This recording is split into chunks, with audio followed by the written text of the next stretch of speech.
Hello there. Welcome in. Glad to have you. Hopefully, you had a tremendous weekend. Appreciate you listening, whether it's on 740 KVOR, Extra Sports 1300, or you're listening on the streaming apps of those two fine radio stations. And they are easy to find and cheap, like free to download, free to use, and sponsored by Diversus Health. Mental health and well-being for all. You know the deal. It will be a veritable cornucopia of sports topics coming your way over the course of the program, and I'd love to get your thoughts.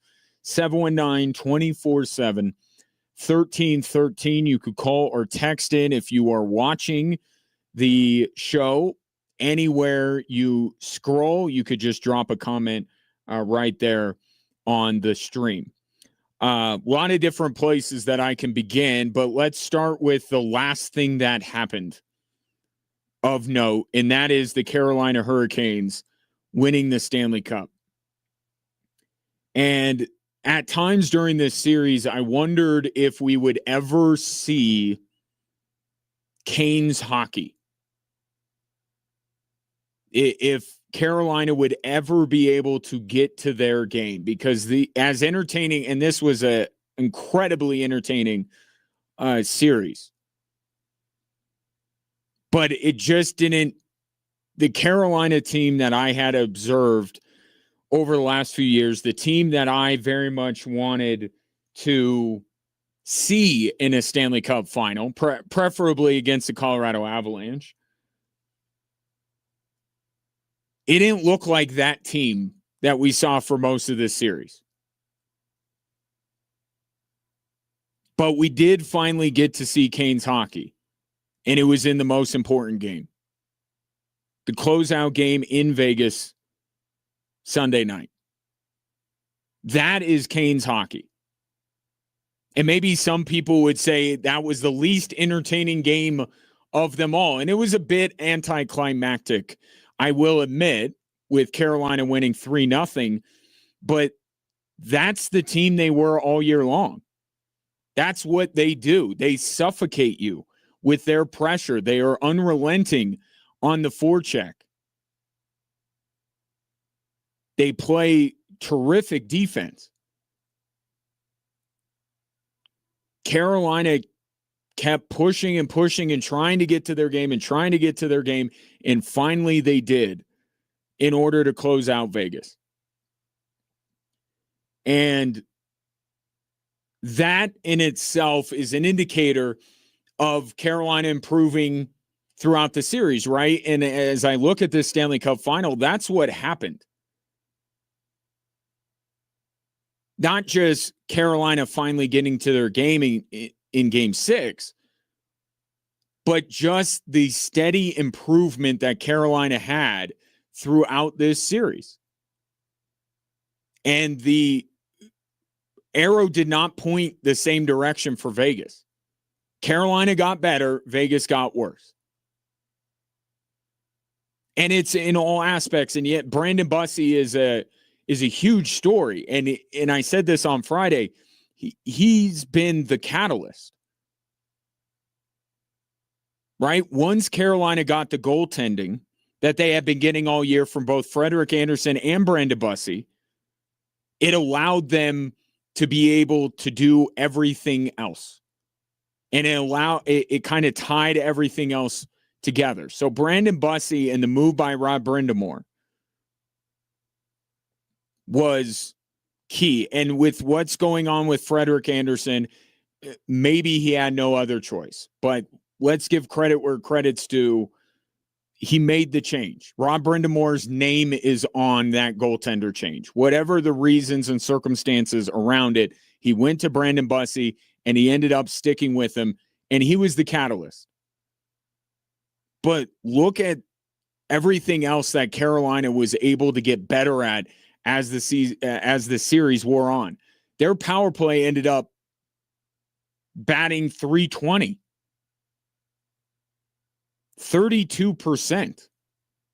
And that started when Seth Jarvis scored that overtime winner in Game 2. We saw the Carolina power play start to get going. And you look at the star matchups. You saw Nikolai Ehlers, and I know he plays on the third line, but he was their major acquisition this offseason. He's an important player to what they do. Nikolai Ehlers' name is all over the score sheet. Sebastian Aho popped up in the previous game. You know, the winner was Seth Jarvis in overtime, assisted by Sebastian Aho. Logan Stankoven, the key piece that they got back in the Mikko Rantanen trade, was huge. So the big names, and that's not even mentioning the guys on the blue line, who I will get into one in particular here momentarily.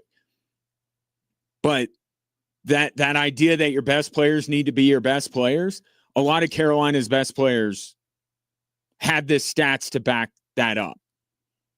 Where you look at Jack Eichel, and there were multiple camera shots last night on ABC in which he's just shaking his head. He just couldn't, and a lot of it was what Carolina did, but he also fired it off the crossbar in a puck that would have absolutely beaten Brandon Bussey. Clings off the post. Jack Eichel did not have a good series. Mitch Marner was incredibly quiet. Basically, from the moment that Brandon Bussey stopped him on the penalty shot, that would have made it 5-0. Marner gets stoned on that, and we hardly heard from Mitch Marner again. So the Stars of Carolina outplayed the Stars of Vegas. And then you had the depth. Right? It's what the Avalanche have been pushing for this whole time, to be deeper. When they won the Cup, they had incredible depth, and the depth of Carolina outpaced the depth of Vegas as the series wore on. It's not to say that Vegas didn't have, depth guys chipping in, but there were more for Carolina, and there's no better example of it than Jordan Staal, who, to be fair, little bit of a prisoner of the moment Conn Smythe, because this is not a Stanley Cup final MVP. This is a playoff MVP. Another depth piece that I thought was probably more deserving beginning to end of the playoffs of the Conn Smythe was Taylor Hall. An MVP that Taylor Hall deserved to win. Just want to throw that out there, because he won another one at some point in his career that I didn't totally agree with. But you could have gone with Taylor Hall, but I understand what Jordan Staal did was remarkable for the first 5 games. Right? Scoring a goal in every single game. So Staal was massive. So was Taylor Hall. The depth of Carolina helped them as well by the end of this series. And again, game 6 is the perfect case in point here of almost everything working for Carolina. Everything they have been, all came together when they needed it the most, which was to close out Vegas. Even though game 7 would have been in Carolina, I think Carolina certainly did the right thing. If they could go into Vegas and win, just close it out, because game 7s can be crazy. But Carolina had been building. And there were stretches where Vegas outplayed them. But you look at the series in its totality, and it was Carolina with the arrow pointing up in a lot of different areas where Vegas it didn't. And on the Vegas side of the equation, look, and I'll say this about the team that lost the NBA Finals over the weekend too. I know the standard for the franchise is the standard, but think about 2-3 months ago where Vegas was. I know they're always cup or bust. But I mean, they shouldn't even been in the Stanley Cup final the way things were going. So as disappointed as I'm sure Vegas is,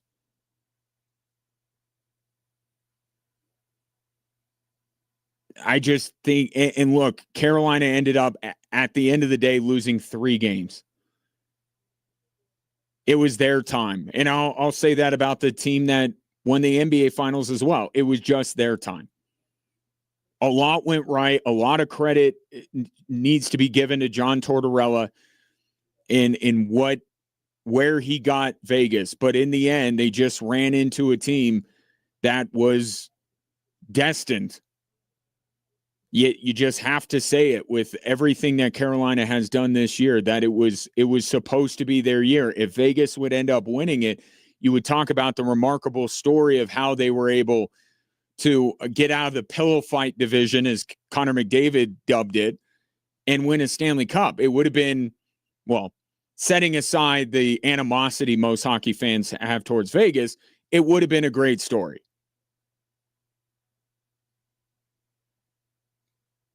But would it feel earned? Right? It would be a little bit like St. Louis. Remember when St. Louis was dead at the holidays? And then they make the change to Craig Berube and they take off after that, and it made almost the first half of the season inconsequential. It would have had that same feel if Vegas would have won this series. Carolina from day one on the Eastern Conference side of the bracket was that team. And in the end, they only dropped 1 game or 2 games to this Vegas team and 3 games throughout the entire tournament. It was their time, and it was a long time coming, right? 20 years between Stanley Cups and a lot of playoff heartbreak in between the two.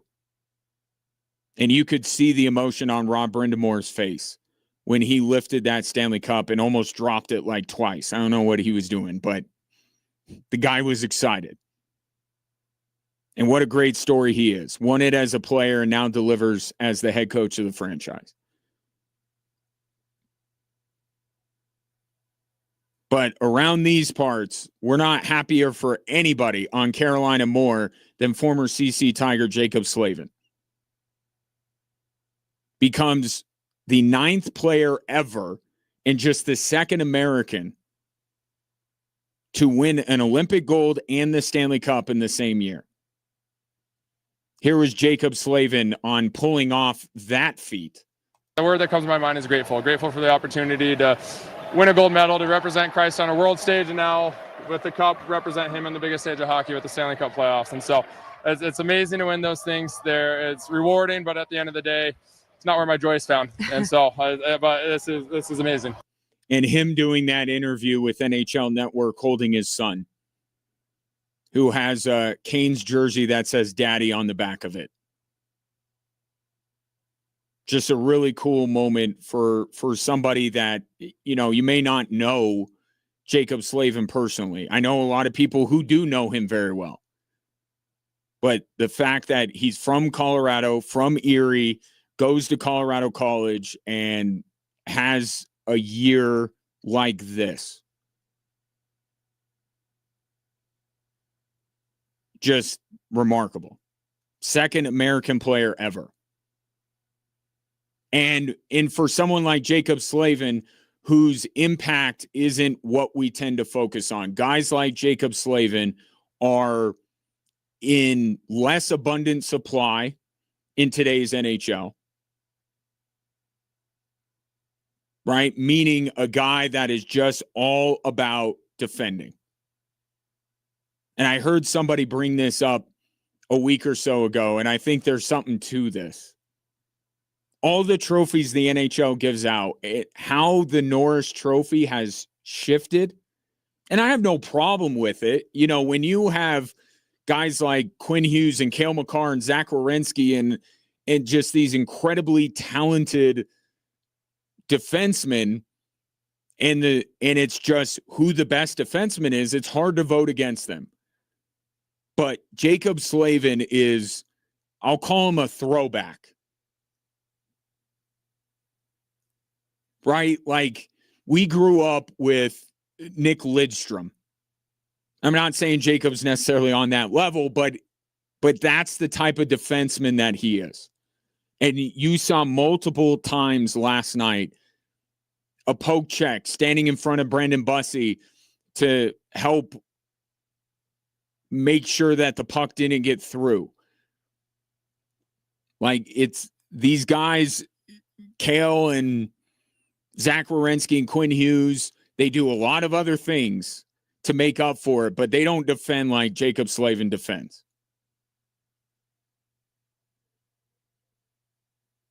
And so, but in many ways, he exemplifies what Canes hockey is.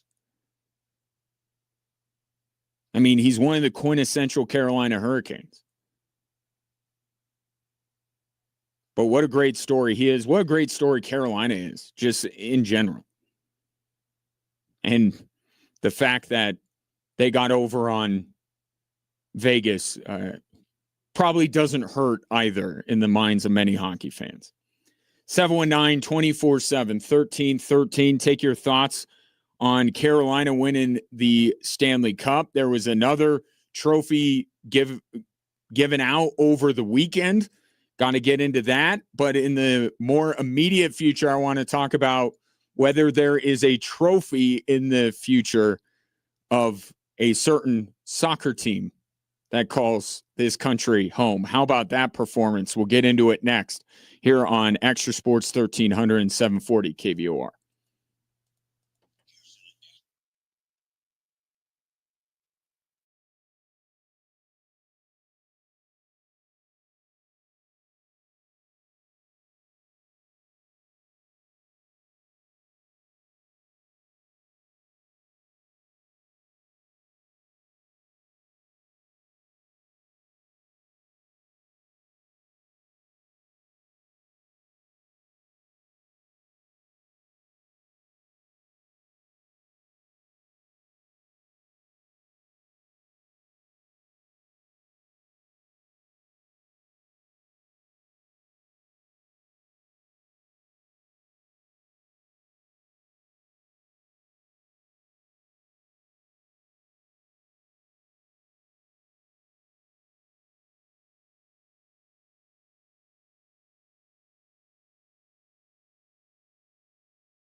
PBR Space Cowboys, presented by the U.S. Space Force, will bring elite team bull riding and a live concert by Grammy Award-winning superstar Tim McGraw to Falcon Stadium this weekend, June 20th. You could get your tickets, extrasports1300.com, kvor.com. We have the artwork for the event on our front page, and you can click that in and it goes right to the ticket buying website. I also have your chance to win tickets coming up today on the show. I said on Friday that we should see the best run of success for the U.S. men's national team that we have ever seen in the World Cup. And boy, are we off to a great start. I have never seen a U.S. men's national team be as dynamic and as dominant on that stage as that team was in the first 45 minutes against Paraguay. They had them completely boxed in for almost the entirety of the half and had them fighting for their lives, defending all the weapons that the U.S. men's national team boasts. And to me, it starts with Balogun.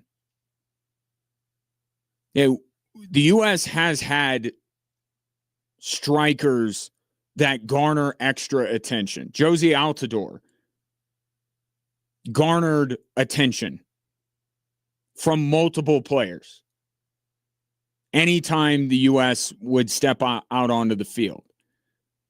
But with Balogun's ability, it's not...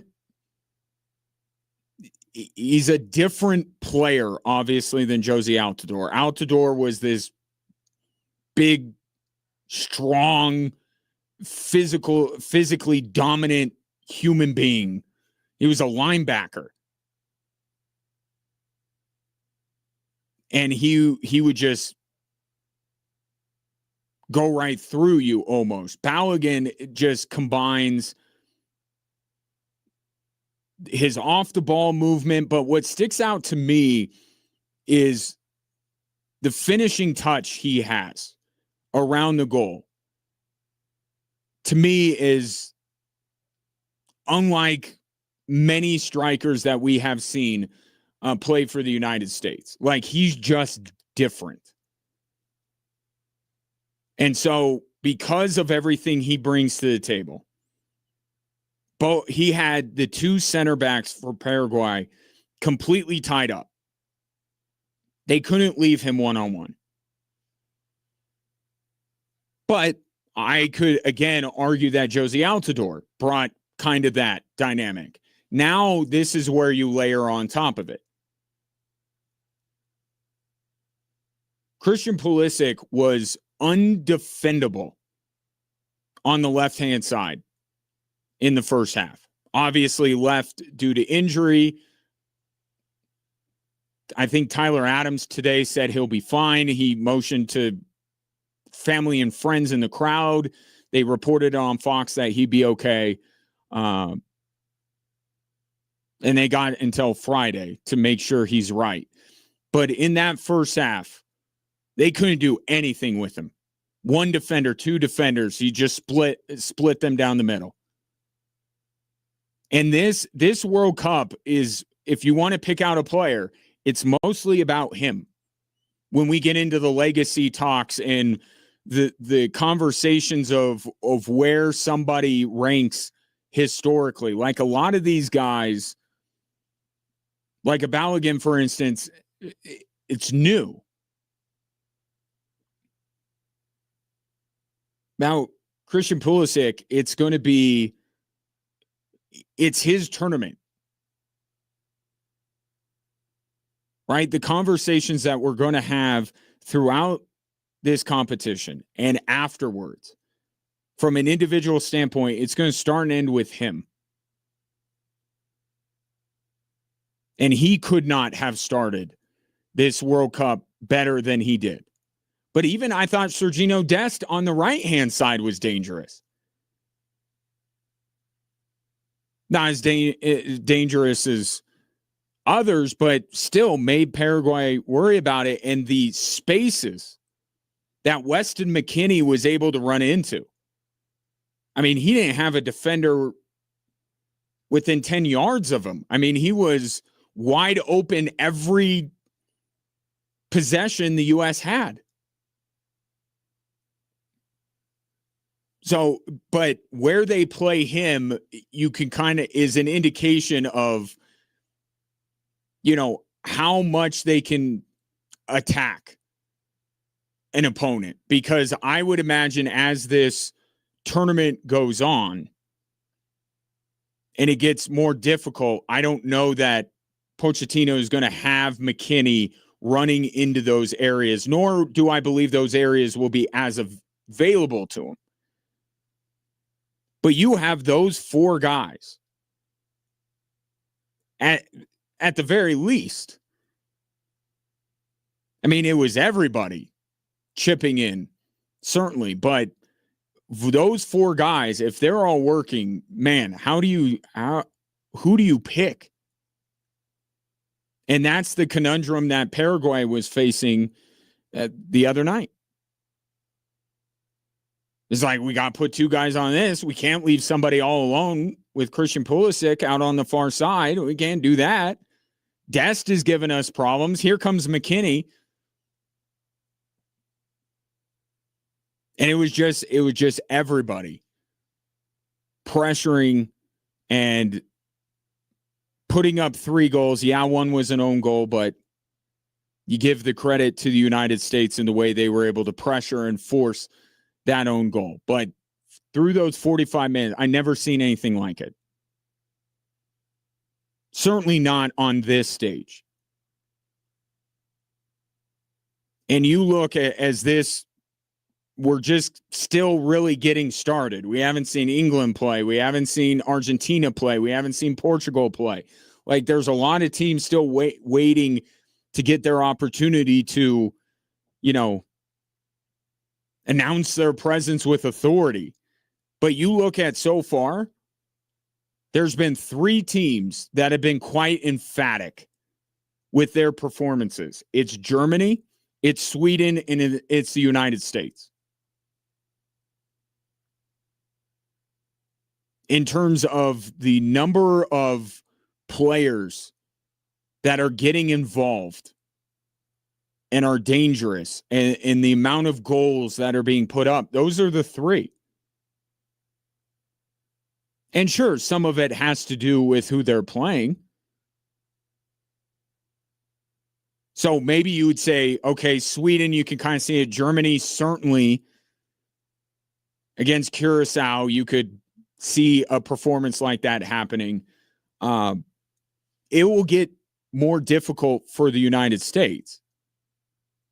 Certainly, we all know that. But was anybody expecting that kind of a performance? I expected them to win. I didn't expect them to do that. So, can't get too carried away. It'll get more difficult. We know this. I thought that the United States was certainly going to make it through the group. Right now, my question is, are they clearly the best team in this group? That's what that kind of a performance does, is you go, okay, it's not just that you feel confident they're getting out of the group. They may be as impressive as any team in winning their group.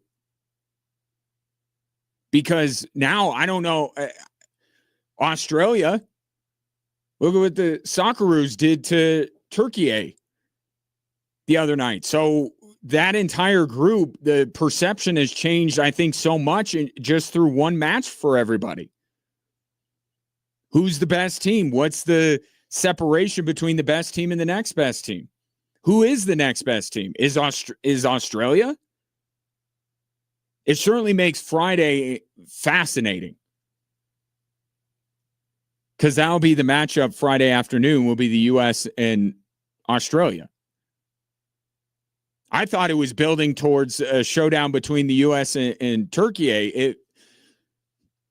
The winner of the group might be playing in that Friday afternoon match.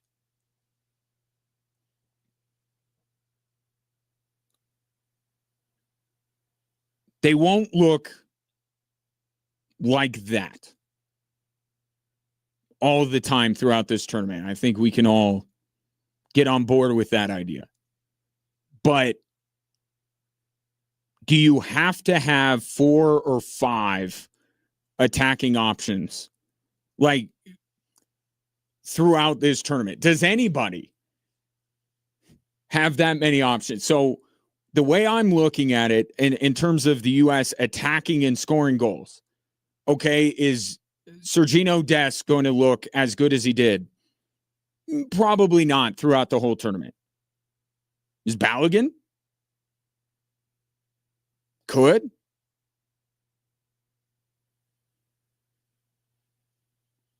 The options that Pochettino has, this is what a golden generation is.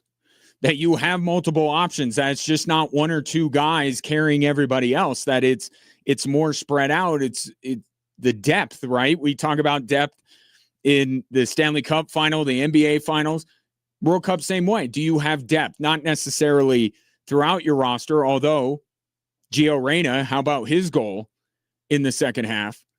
But just attacking options outside of the main guy. Outside of your 9, outside of your 10, do you have others? And it seems like the U.S. does.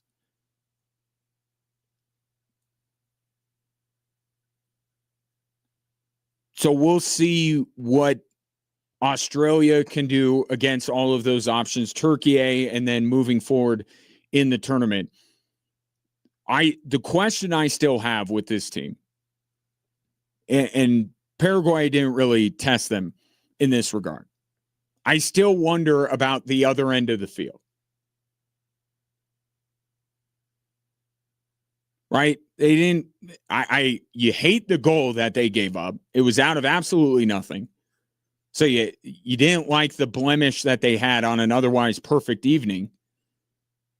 And those are where the questions lie. Again, this dynamic, this dominant going forward, probably weren't expecting that, but you knew that they had options. We've been talking about these guys for a little while now. But we didn't really, in a world where they don't dominate the way they did, is the main talking point going freeze over Turner.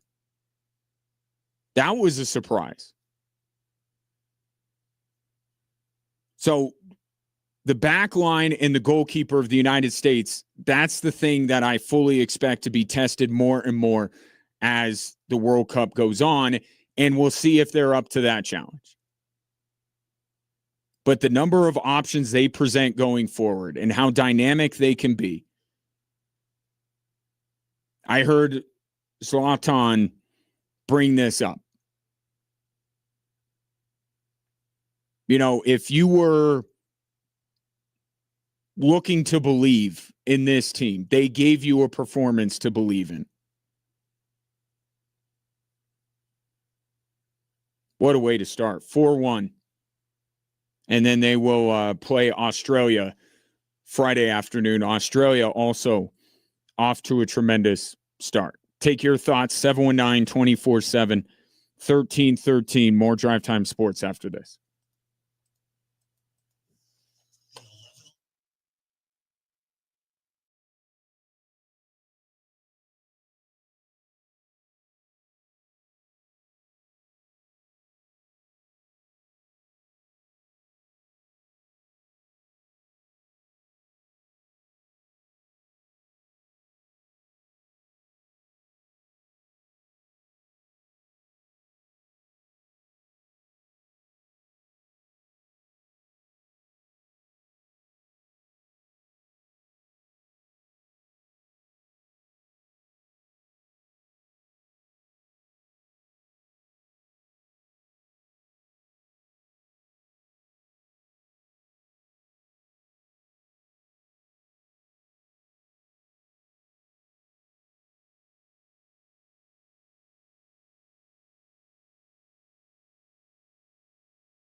Father's Day is coming up on Sunday. You know he's got ties and you know he's got socks. How about you give him a gift that really rocks, like $5,000?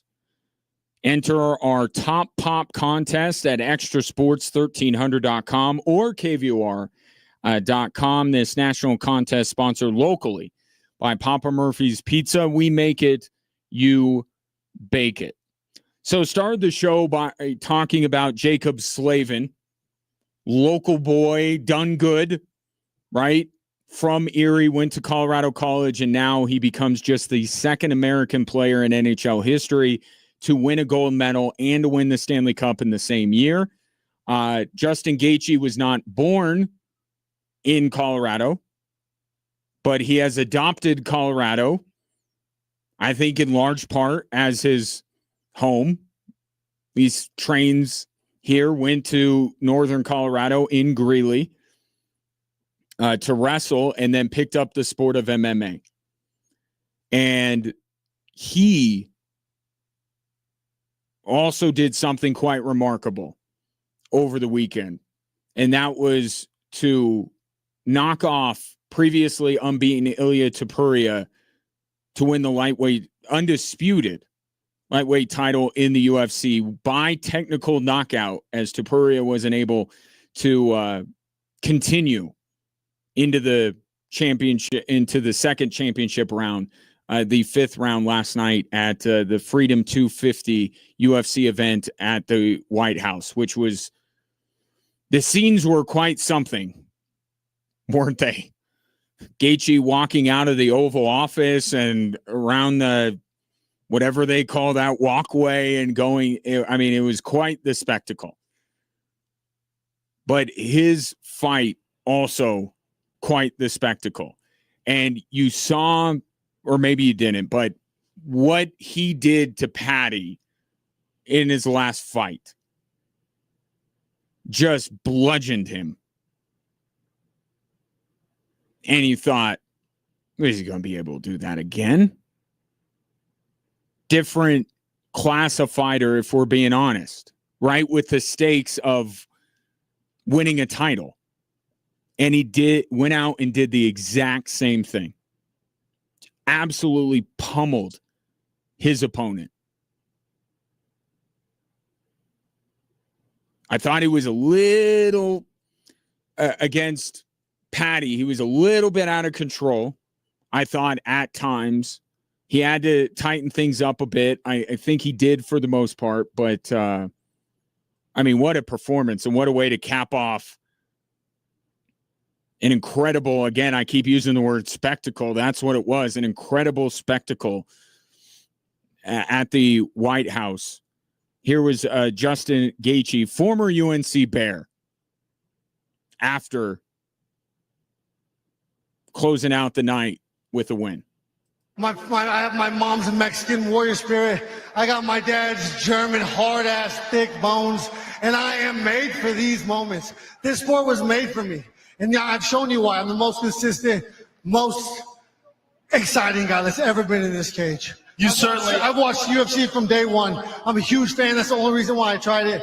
And unmatched, I'm telling you. Hard to push back against anything he's saying. But what a performance by him. And again, you reside in the state of Colorado for any period of time, good things are going to happen to you. That's the moral of the story with Justin Gaethje and Jacob Slavin. Take your thoughts if you watched. It was a busy weekend, man, with the World Cup and UFC Freedom 250 and the NBA finals and the Stanley Cup final. A lot to choose from. I'd be curious what you were spending most of your time with. 719-24/7-1313. And then there was whatever this was in Las Vegas yesterday. Not the hockey game, but earlier in the day.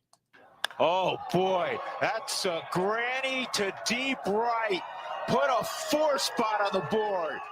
Willie Castro, a 7-ribby day. 22 runs for the Rockies, a new franchise record. Who would have thunk, Rockies TV on the call, that the place where the Rockies would set a franchise record for runs scored would not be at 20th and Blake? Although we have seen our fair share of 23-9, it feels like, or games that feel like they're 23-9. But they did it in Vegas because Major League Baseball thought it would be a good idea to bring their sport to play at a AAA stadium for 6 games. And what happened was 35 home runs hit between the A's, who are going to be calling Vegas home in an MLB sanctioned, I guess is the word I will use, stadium. It will conform to MLB standards, their new stadium on the Strip. The home of the Aviators did not conform to MLB standards, and it was crazy. The 2 series, A's and Brewers, and then A's and Rockies. Rockies yesterday hit 6 home runs in setting a franchise record, which they then added to, right? You heard Drew Goodman say 22 runs was the record. They added 1 more before the end of the game. And I would say that what happened in Vegas last week was a sham and a farce. But when you play 162 games, I have a hard time keeping that energy up. Like, I don't like when the NFL exports its games to Europe, and this year they'll go to Australia. I don't like that. And a lot of those games tend to not be very good. Mexico City's a different animal. We've had some, but even the game, I remember the Rams and the Chiefs game a few years ago when the Rams used Colorado Springs to practice and train in. Even that was like, I know a lot of Mahomes games were shootouts, but that one was ridiculous. So anytime they go outside the United States, it seems like the games don't resemble what they are on home soil, if you will. But part of the reason is it's 1 of 17. Like, there's so much consequence to every week in the NFL season, and you're going to do these side quests and send your teams into the future, which is basically where Australia is. They're living in the future right now. It's tomorrow there. Like, you're just asking for a lesser product. But when you play 162 games, it's like, you know what? I just can't. Whatever. It's 6 out of 162. For the Brewers, it was 3 out of 162. For the Rockies, it was 3 out of 162. For the A's, it was 6.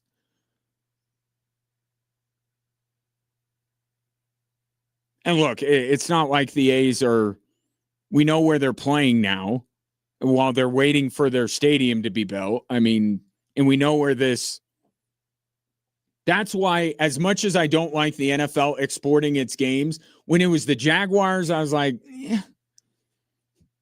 doesn't bother me quite as much because, do we need to have them on those Jaguar teams on our home soil? They can go to London. That's okay. The A's can do stuff like this. Like, what else do they have going for them?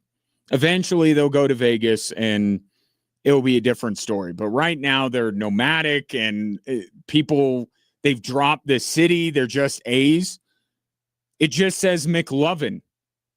They're just the A's. They're playing in Sacramento. They're playing 6 games in Vegas. It's like, whatever. Like, I can't. But it was a little farcical what was going on in Las Vegas. But tough day for Vegas. If anybody in Las Vegas has actually started to invest in the A's, that's going to be interesting. right? With the Golden Knights, it's like that's their team. We can make all the jokes we want about, lifelong fans that are in junior high or in 5th grade or whatever and how spoiled they've been. We can make those jokes, but the city of Las Vegas embraced the Golden Knights. That's their team. Raiders, it's like you don't know because there are a lot in the next state over, and there were a lot of Raider fans to begin with in Nevada. So different dynamic with the A's. I don't know what that's going to look like. A's, I would argue, didn't have many fans left in California. But 6 home runs, 23 runs put on the board. New club record for the Colorado Rockies, who needed that game yesterday to merely salvage one game out of the series. They had lost the previous 2. But I've said this when it comes to the Rockies. Like, I don't expect you to be locked into every game, but you never know when a day like yesterday is going to happen. Hopefully you got them on alerts or something like, oh, Rockies game worth watching, I'll tune in. Doesn't happen all the time. But this team has been capable of more high points already this season than maybe we got all last year with the Colorado Rockies. 719-24-7-1313. Here's a World Soccer update from our friends at Westwood One.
Welcome in. Thanks for stopping by.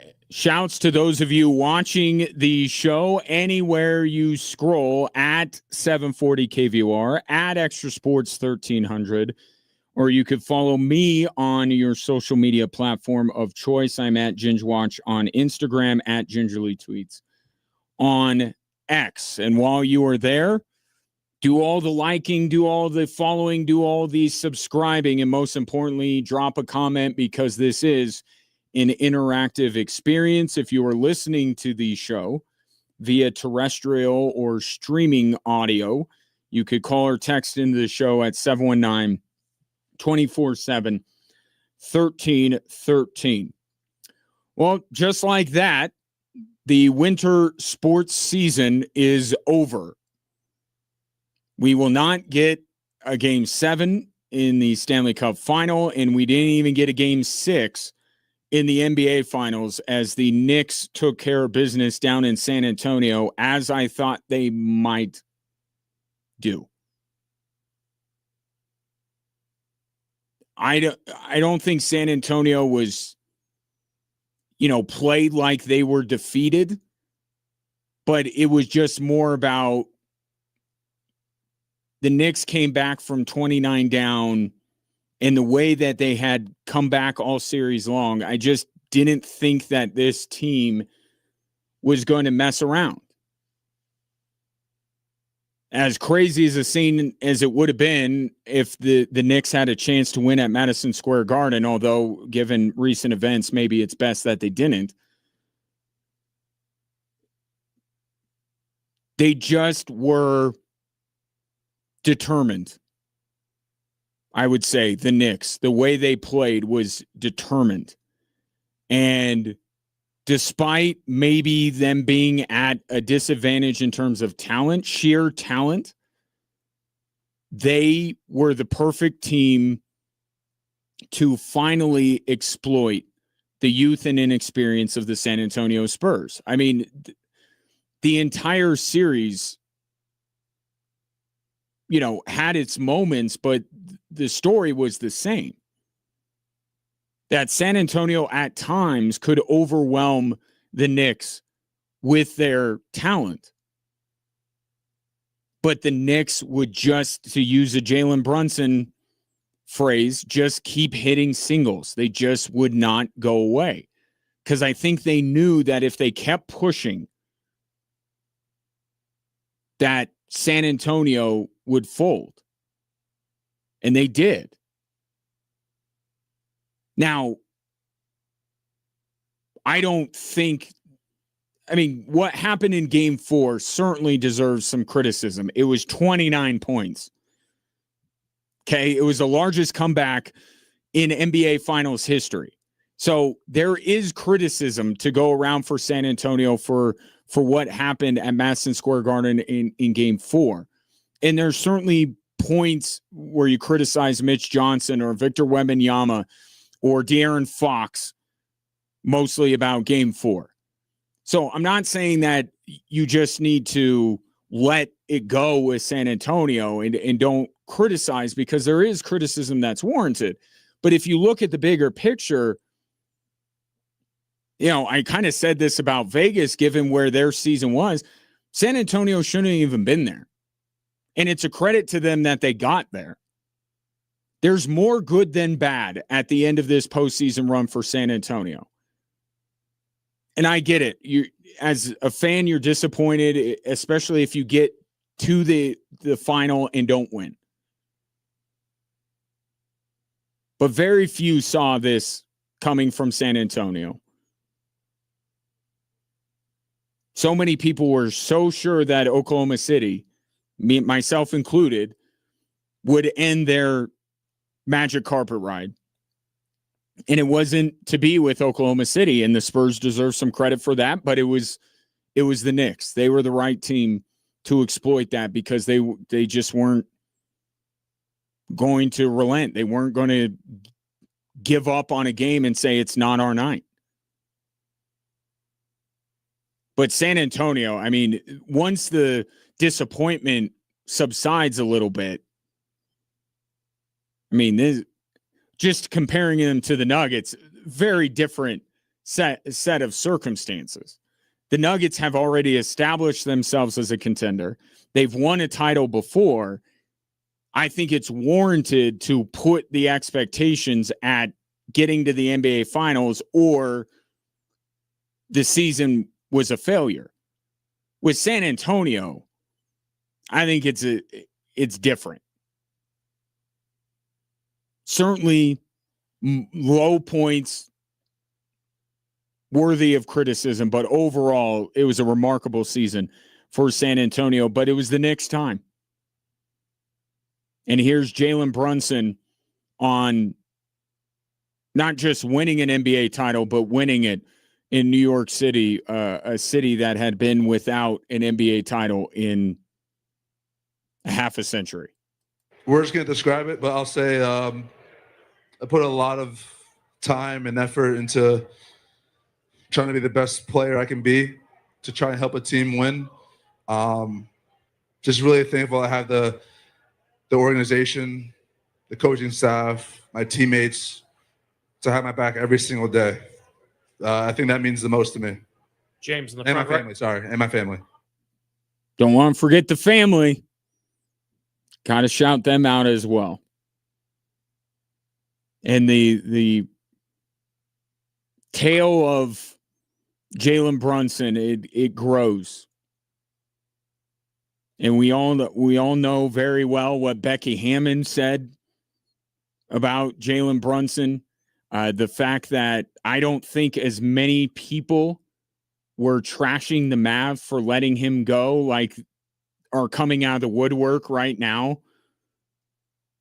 But, you know, we have short-term memories. If people want to come in and say that they thought the Mavericks really messed up by letting Jalen Brunson go, okay.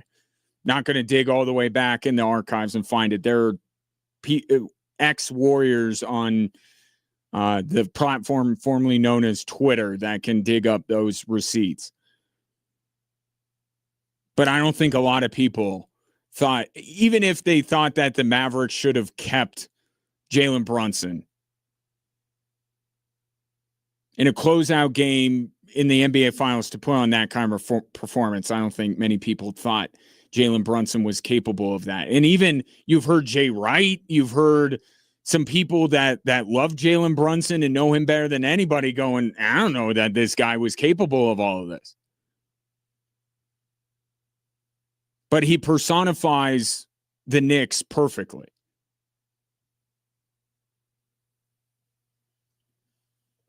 Now, with that being said, the two lingering questions: are the Knicks going to break this cycle of now 8 different champions in 8 years in the NBA?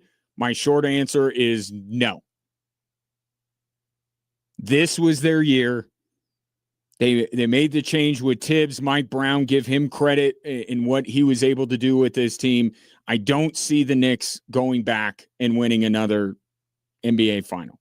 The window's not closed, but given the forces that are at play here, to make it extremely difficult to repeat as champions, the financial stuff, but also the injury stuff, like how far down the line can you go? And I mean, you could make a case that the Knicks should have won last year, if not for, you know, the rocket that was Tyrese Halliburton last year. But how many injuries have you seen over the playoffs the last few years that have changed results? And if the Knicks win last year, are they going to win this year? So I don't think that the Knicks are the team to break this cycle. I don't. But what can be learned specifically for the Denver Nuggets, by the Denver Nuggets, in order to try and be the team that breaks the cycle and being giving us the same champion in this new NBA. I think one of the best moves that Mike Brown made, that really allowed the Knicks to take control of this series and ultimately win it in 5, was pertaining to Jalen Brunson.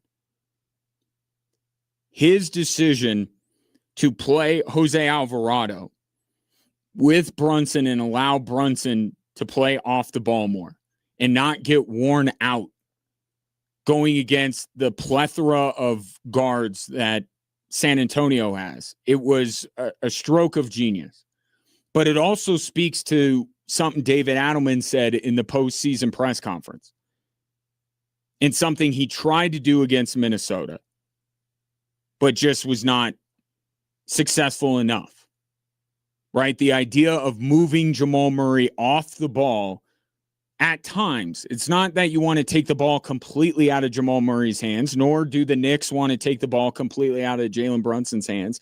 But against these teams that are so difficult to match up with defensively, like San Antonio, or in the Nuggets case, like Minnesota, you got to give the guy a break. He can't be being picked up at the other free throw line and constantly, slowly, moving, spinning, and doing all this stuff just to make it across half court. It's too taxing. And Mike Brown realized that. It's not like he had a ton of options to do it, but he said, this is important. I got to do this for Jalen Brunson. It's going to make him more effective. And I would say, if you're comparing the two teams, Jose Alvarado is a better option than Tyus Jones, with all due respect. But it was the same thought process. And that's something that David Adelman reiterated when he and Josh Kroenke met with the media after the loss to the Wolves, was we got to get another ball handler to allow Jamal Murray to play off the ball. And if I'm looking at that NBA Finals through the lens of what the Nuggets can do to get back there, I think David Adelman is right. But the two questions I have, one is an obvious one. Who are you going to get? Right? Who are you going to get? Because clearly they tried to do it with Tyus Jones. It worked a little bit. It's not going to work enough for the Denver Nuggets to win a title next year. And if I'm talking about the Nuggets being wise to take a page out of New York's book, who else is looking at that? So I don't have I did stump for Lonzo Ball this year. I'm not saying that would have been the be-all, end-all. Probably a better option than Tyus Jones.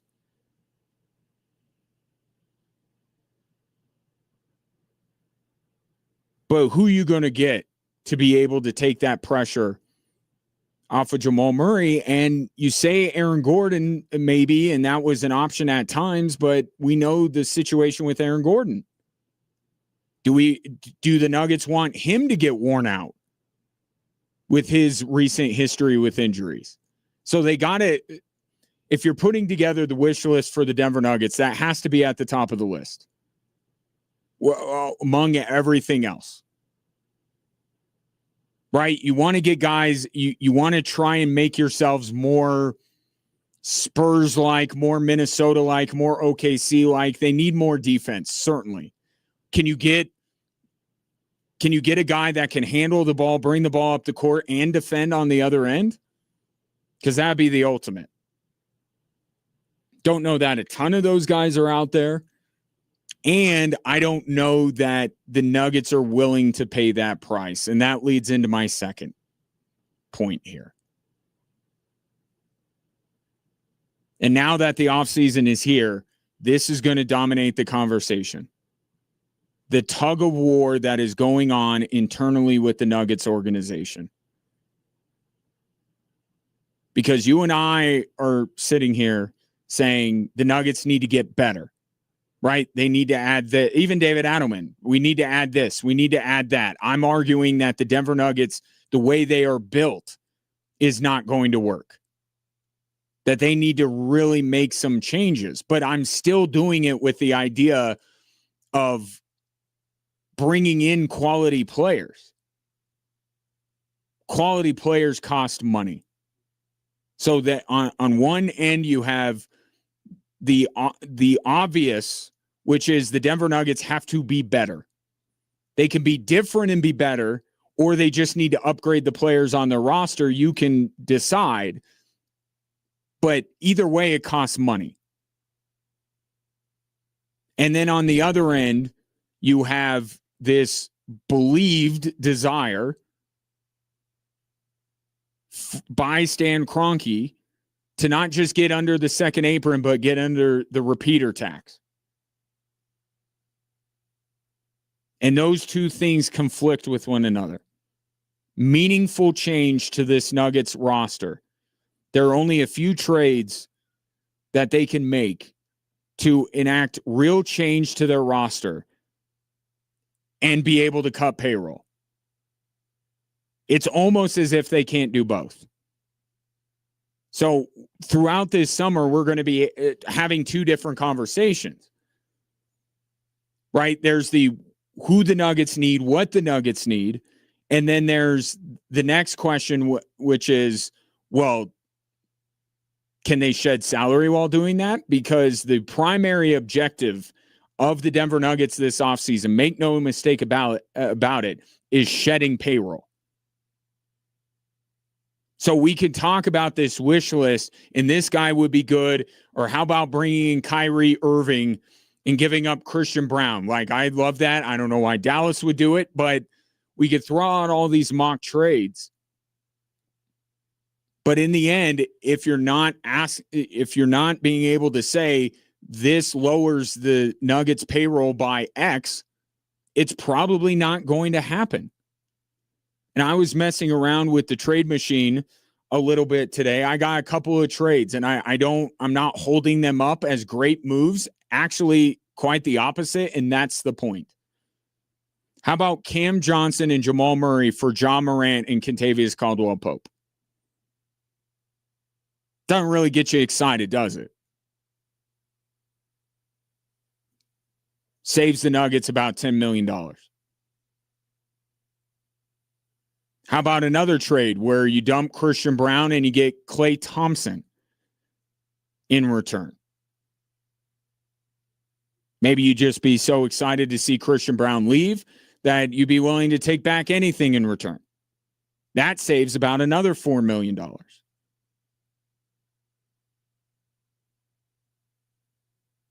These are, and now you're starting to hear Aaron Gordon's name come up. Mark Stein wrote about this. Aaron Gordon, after the whole Giannis thing is figured out, could the teams that are going after Giannis pivot and go after Aaron Gordon?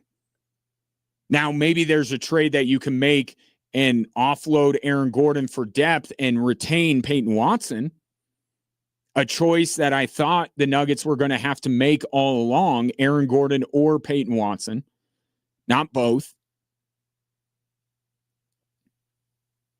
Could you do something like that? But these are the kind of trades that I think Ben Tenzer and John Wallace are going to be looking at. Don't forget Ben Tenzer, why he's the GM or one of the GMs, he's a cap guy. Right? And you saw him work his magic, and you liked him working his magic last summer. I don't know if you're going to like it as much this time around. So we could talk about, what the Knicks have that the Nuggets don't, or what the Spurs have and the Nuggets don't, and they need to get this and they need to get that. But you have to, the question I'm going to ask as a follow-up to any of your suggestions is, do the Nuggets cut payroll by making this move? And if the answer is no, I don't think it's going to fly, and I don't think it's going to happen. And yes, it's incredibly disappointing. Downright depressing if you're a Nuggets fan. But this is the reality. Or at least what many of us who follow this team as closely as we do think the overall thought processes from the Denver Nuggets.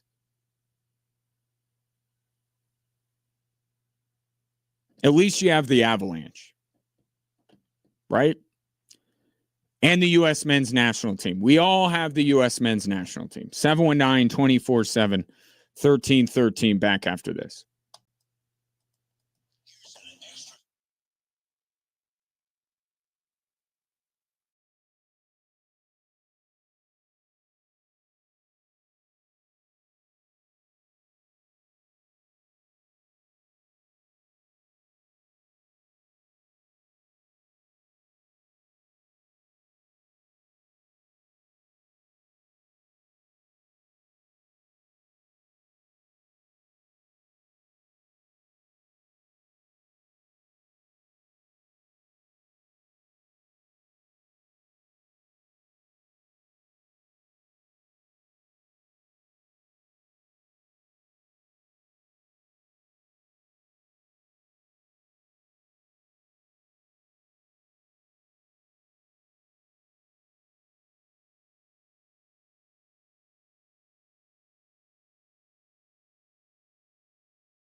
PBR Space Cowboys, presented by the U.S. Space Force, is bringing in elite team bull riding and a live concert by Grammy Award-winning superstar Tim McGraw and multi-platinum country star Chris Jansen. They're all coming to Falcon Stadium this weekend, June 20th. If you would like to go and be a part of the entertainment extravaganza that is at Falcon Stadium, all you need to do is be the 13th texter to text Cowboys and your name to 719-247-1313. I have a 4-pack of tickets for that 13th texter. If you do not win tickets, you can also buy them. That is readily available to you, extrasports1300.com or kvur.com. So we're just talking about the lessons that the Nuggets can learn from the Knicks winning a title. How about the Avalanche when it comes to Carolina winning? And I think a popular place for people to go is to talk about how they've stuck with Rob Brind'Amour. And it's certainly noteworthy that Rob Brind'Amour has been on the job for as long as he has. He's the third longest tenured head coach behind only Jared Bednar and John Cooper. So, yes, Rod Brind'Amour, how long tenured he is, a great coach, and got to lift that cup as a coach to prove it. So I get that, but also on the other side, I mean, we're talking about the Avs just getting out of the West. The team they lost to made a coaching change with 8 games left in the regular season. So if you want to look at Carolina because they ultimately won and say that the Avalanche made the right move by keeping Jared Bednar, okay, I think this is a better one. You can never stop pushing. Okay, the idea of running it back is just, it should not be in the minds of the Avalanche or any player. You have to be constantly looking to improve, exploring every avenue to get better. That's what both of these teams exemplify. Is that they keep pushing, they keep moving things around, trying to find the right combination of players. Look at all the different moves that Carolina has made. They tried the Mikko Rantanen trade. Right? Didn't work out. Wasn't a fit. Didn't want to sign there because he wasn't a fit. They moved off of him despite being labeled as the big losers in that transaction or the transactions because Colorado got back Marty Necas. And now Carolina wasn't even keeping Mikko Rantanen. They had to spin him off to Dallas. And then Dallas gets Mikko Rantanen. And now, a couple years later, we're saying Carolina's the big winner of the Mikko Rantanen transactions because they were able to get a player in Logan Stankoven that was the right player for them. And man, what a playoff he had. He could be in that conversation for the Conn Smythe. I think that was the issue. There were so many guys on Carolina that you could go with that they decided, well, Jordan Stahl did something we haven't seen in 70 years, so he's going to be the guy. Which, he's a great story. Wouldn't have been my vote to make Jordan Stahl the Conn Smythe, but nice full circle moment, for his career and to be able to have that kind of an impact. And he had a tremendous impact. But I would have gone, Taylor Hall or somebody like that. But they got Logan Stankoven. So the ability to recognize that something wasn't working, to believe it was going to work, right, with Mikko Rantanen. The Carolina Hurricanes acquired Mikko Rantanen with every intention in him being the difference maker to put them over the top and to win them a Stanley Cup. And it just, from day one when he got there, they realized it wasn't going to work. So before the trade deadline came up, they shipped him off and got new pieces, to try and do it. Maybe they save some money to be able to go out and get other players to supplement the roster. But they kept pushing. They go out and they spend their free agent money on Nikolai Ehlers. Kind of felt like not the most Carolina Hurricane player that you could get. And they do something kind of outside the box, which is stick him on the third line. But it ends up working. But it's all born out of there's a quality player that we think could be a fit. Let's do what we need to do to get him. That's my big takeaway. Yes, the patience that Carolina has shown with Rob Brind'Amour is certainly noteworthy. And if you're a proponent of Jared Bednar staying employed, then yes, I understand. Tap the sign that Rob Brind'Amour has been on the job for how long, and they didn't fire him, and now look. But I just look at both of these teams because neither of them were the Avalanche. So we're talking about the Avs. There's two levels they got to go. There's getting out of the West, and there's winning a Stanley Cup.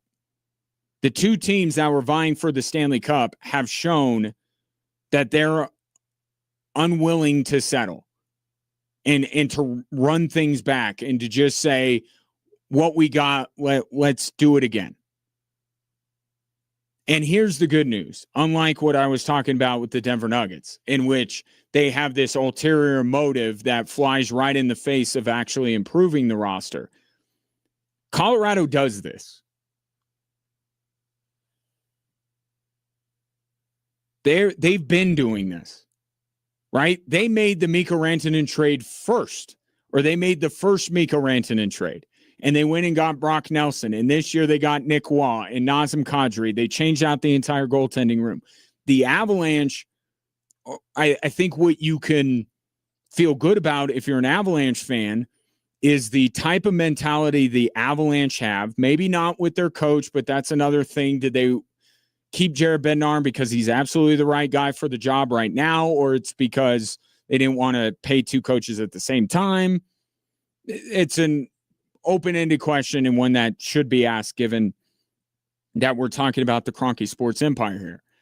But in terms of the players, the Avalanche have that mentality.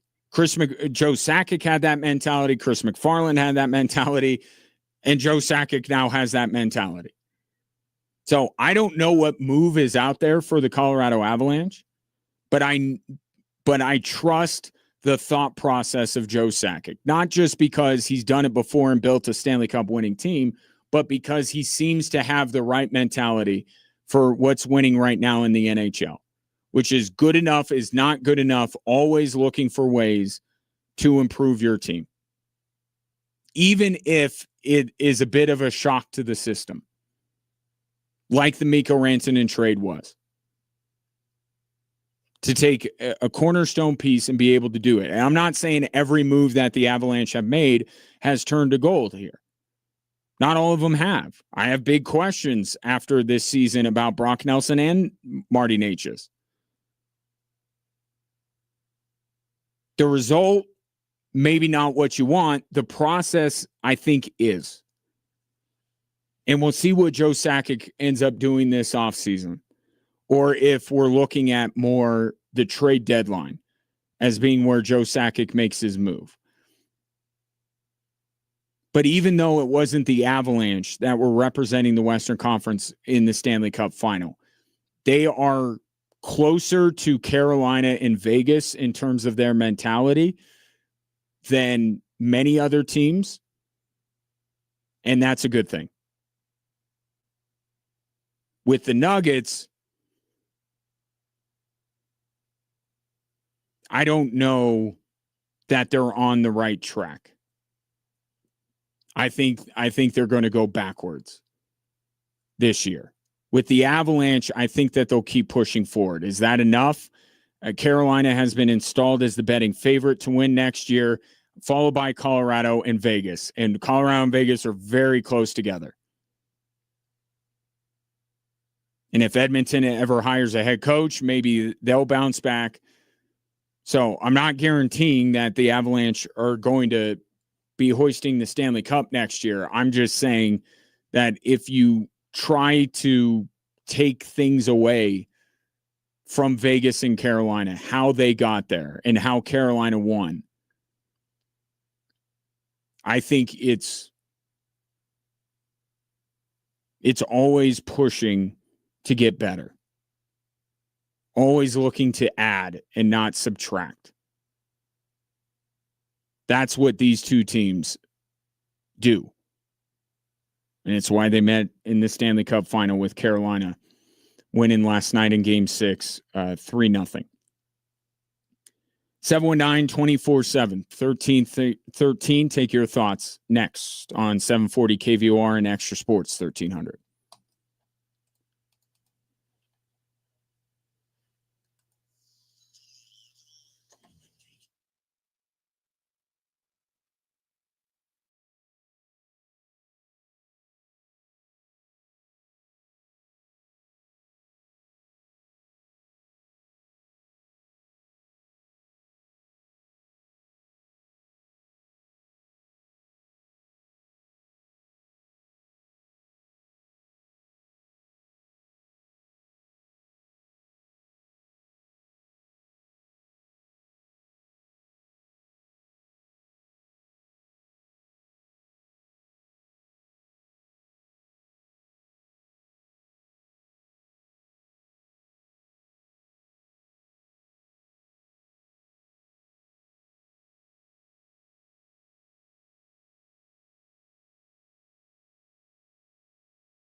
Still time to enter to win $5,000 for your Top Pop in our appropriately named Top Pop contest.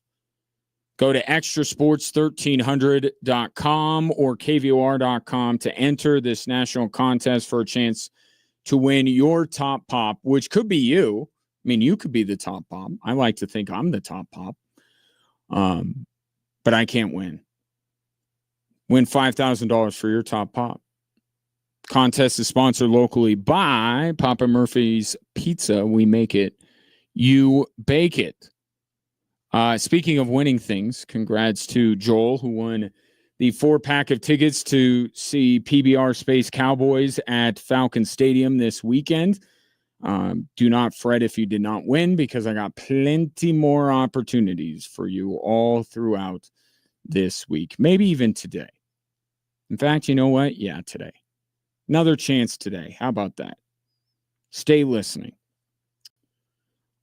So I said this earlier. I don't think that the Knicks are going to break this cycle of a different champion every year in the NBA. I feel like this was it.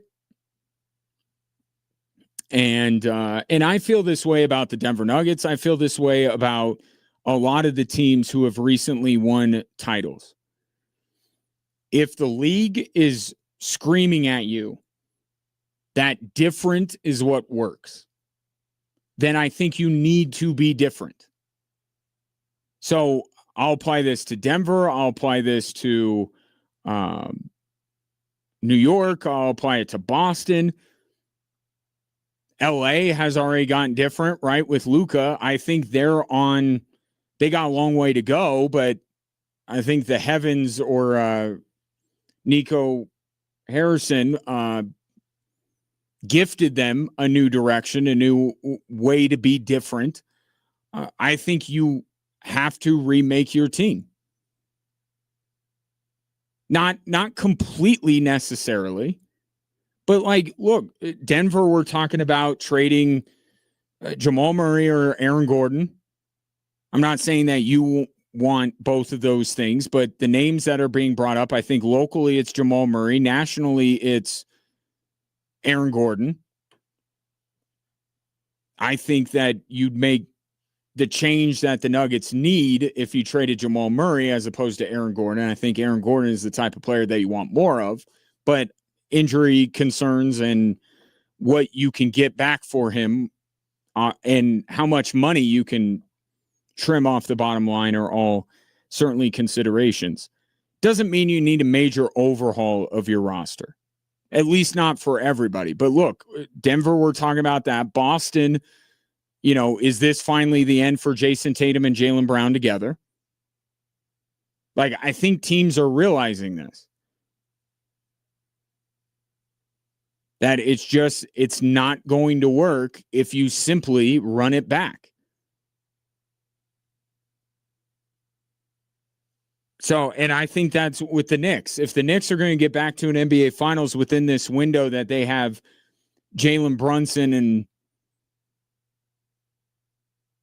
this core, I wouldn't rule out the Knicks for Giannis. I think it would be hard to do after you just won a title, but if you had a forward-thinking front office in New York, I'd at least see what Milwaukee wants for him still, even after winning a title. Because I think you have to be incredibly proactive, or the rules that are in place in the NBA, they're going to make you change because you're just not going to be able to afford everybody. So change is going to happen either way. Is it voluntary change or is it forced change? Because if it's forced change, then it's probably not going to turn out well for you.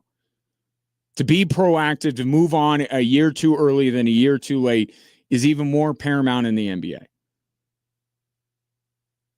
So I do not believe that we're going to have a repeat champion next year. So who would it be? I think you'd be foolish not to put the Spurs right at the top of that list.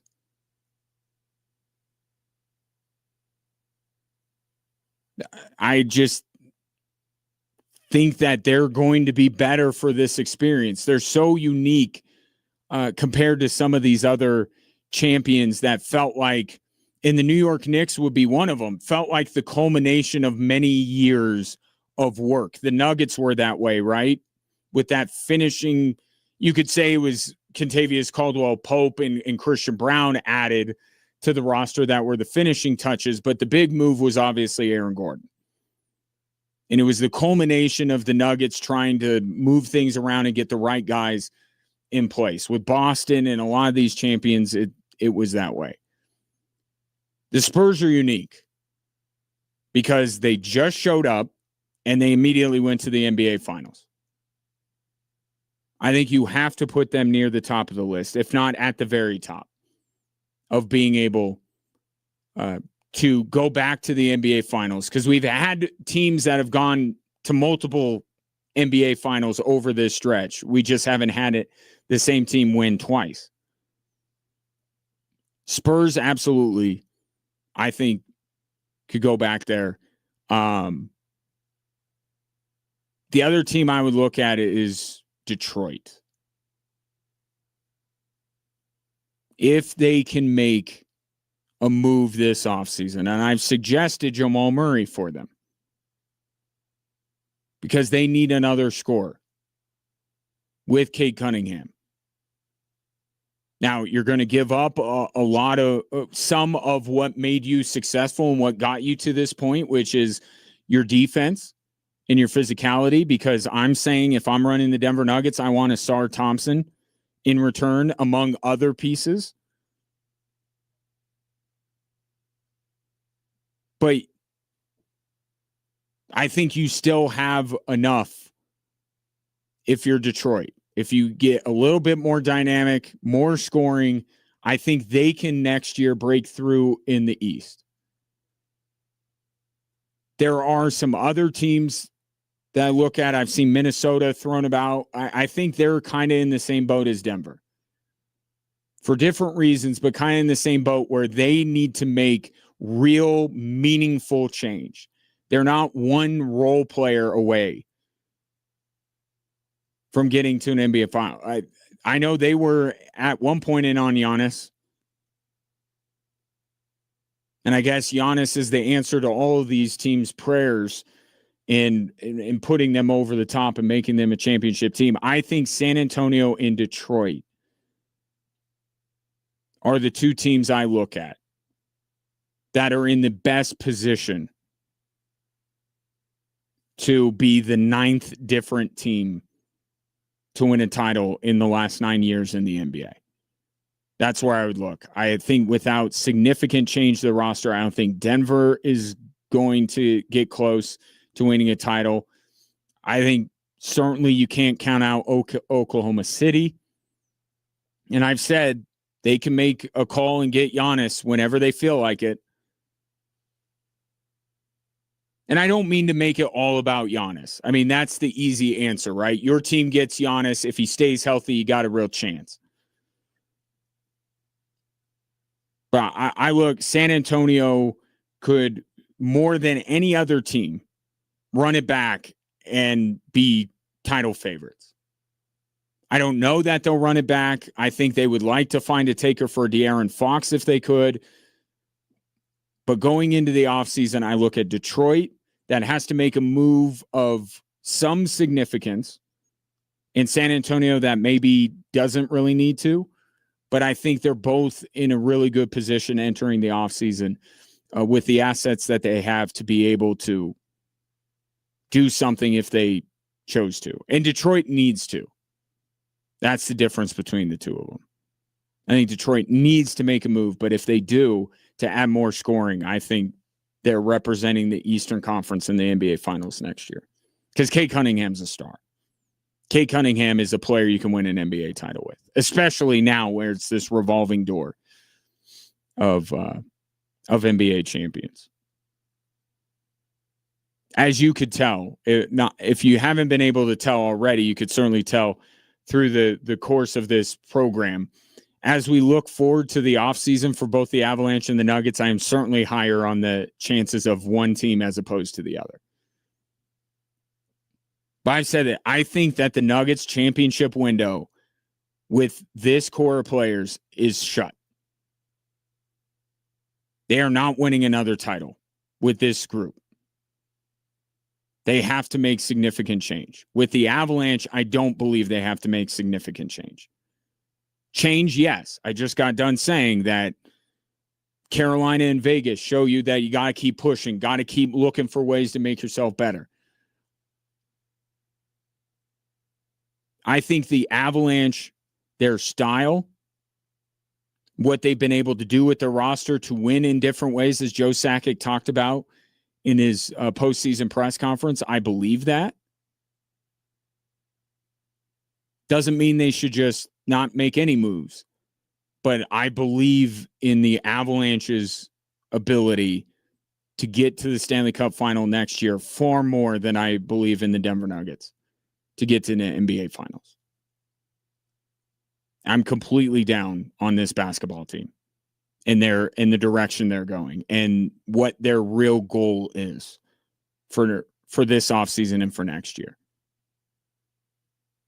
Now, they could take a step back, like the Detroit trade that I mentioned with the Sar Thompson being the centerpiece. Yes, they would take a step back in terms of the amount of games they would win, and maybe they wouldn't advance as far in the playoffs, but it would be a step back to go forward. What I worry about this offseason with the Denver Nuggets is that they are simply taking a step back with no tangible plan to take a step forward. If you get a young player like Asar Thompson, then you can see where they could take a step forward the next year. If they're just shedding payroll and just moving pieces around to try and get under the repeater tax, then that's taking a step back voluntarily without a plan to take a step forward. And I was talking to somebody about this today. I would love it. And I think you would love it as a Nuggets fan too. If Nikola Jokic, same thing as last year. Or 2 years, well, it was last year. Holds the team's feet to the fire. I would love Nikola Jokic to demand something out of the Denver Nuggets. Maybe not verbally, but with his actions. But I don't think he's wired that way. I don't. But as long as his agent acts on his behalf and does not, if he could play a little hardball with the Denver Nuggets, I think it would be welcome. I don't think that he will, but it's nice to hope.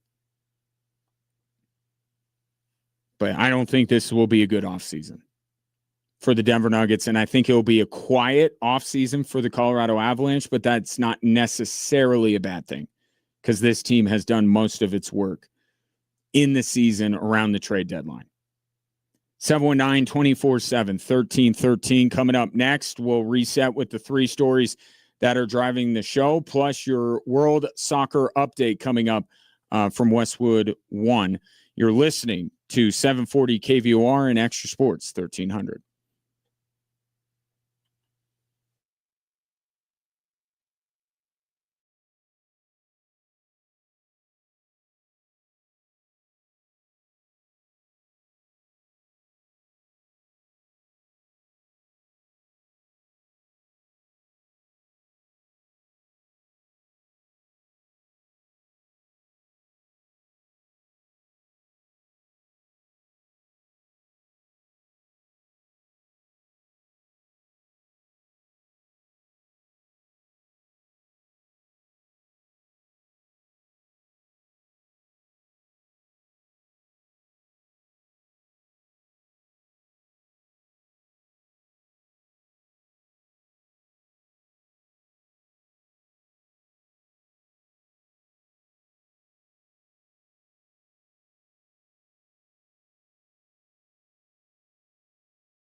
Hello there. Welcome in. Whether you are listening on Extra Sports 1300, 740 KVOR, or the streaming apps of those two fine radio stations, which are free in every possible way, free to download, free to use, and sponsored by Diversus Health, mental health and well-being for all. I do very much appreciate your patronage. Of course, there is a new fun way that all the cool kids are getting into these days, and that's watching the live stream of this show. And you can find that anywhere you scroll, and whether that's Facebook, X, Instagram, Twitch, we're all over the place.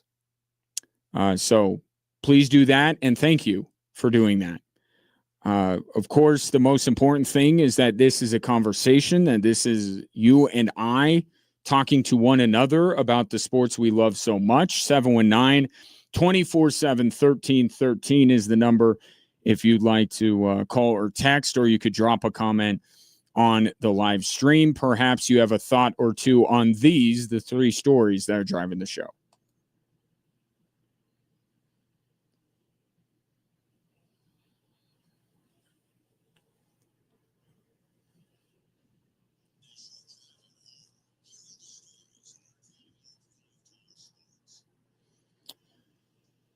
All right, we got champions all over the place this weekend. How about the guys that clinched last night? They are the subject of story number one. And they're going to clinch it appropriately with a total team effort and a shutout.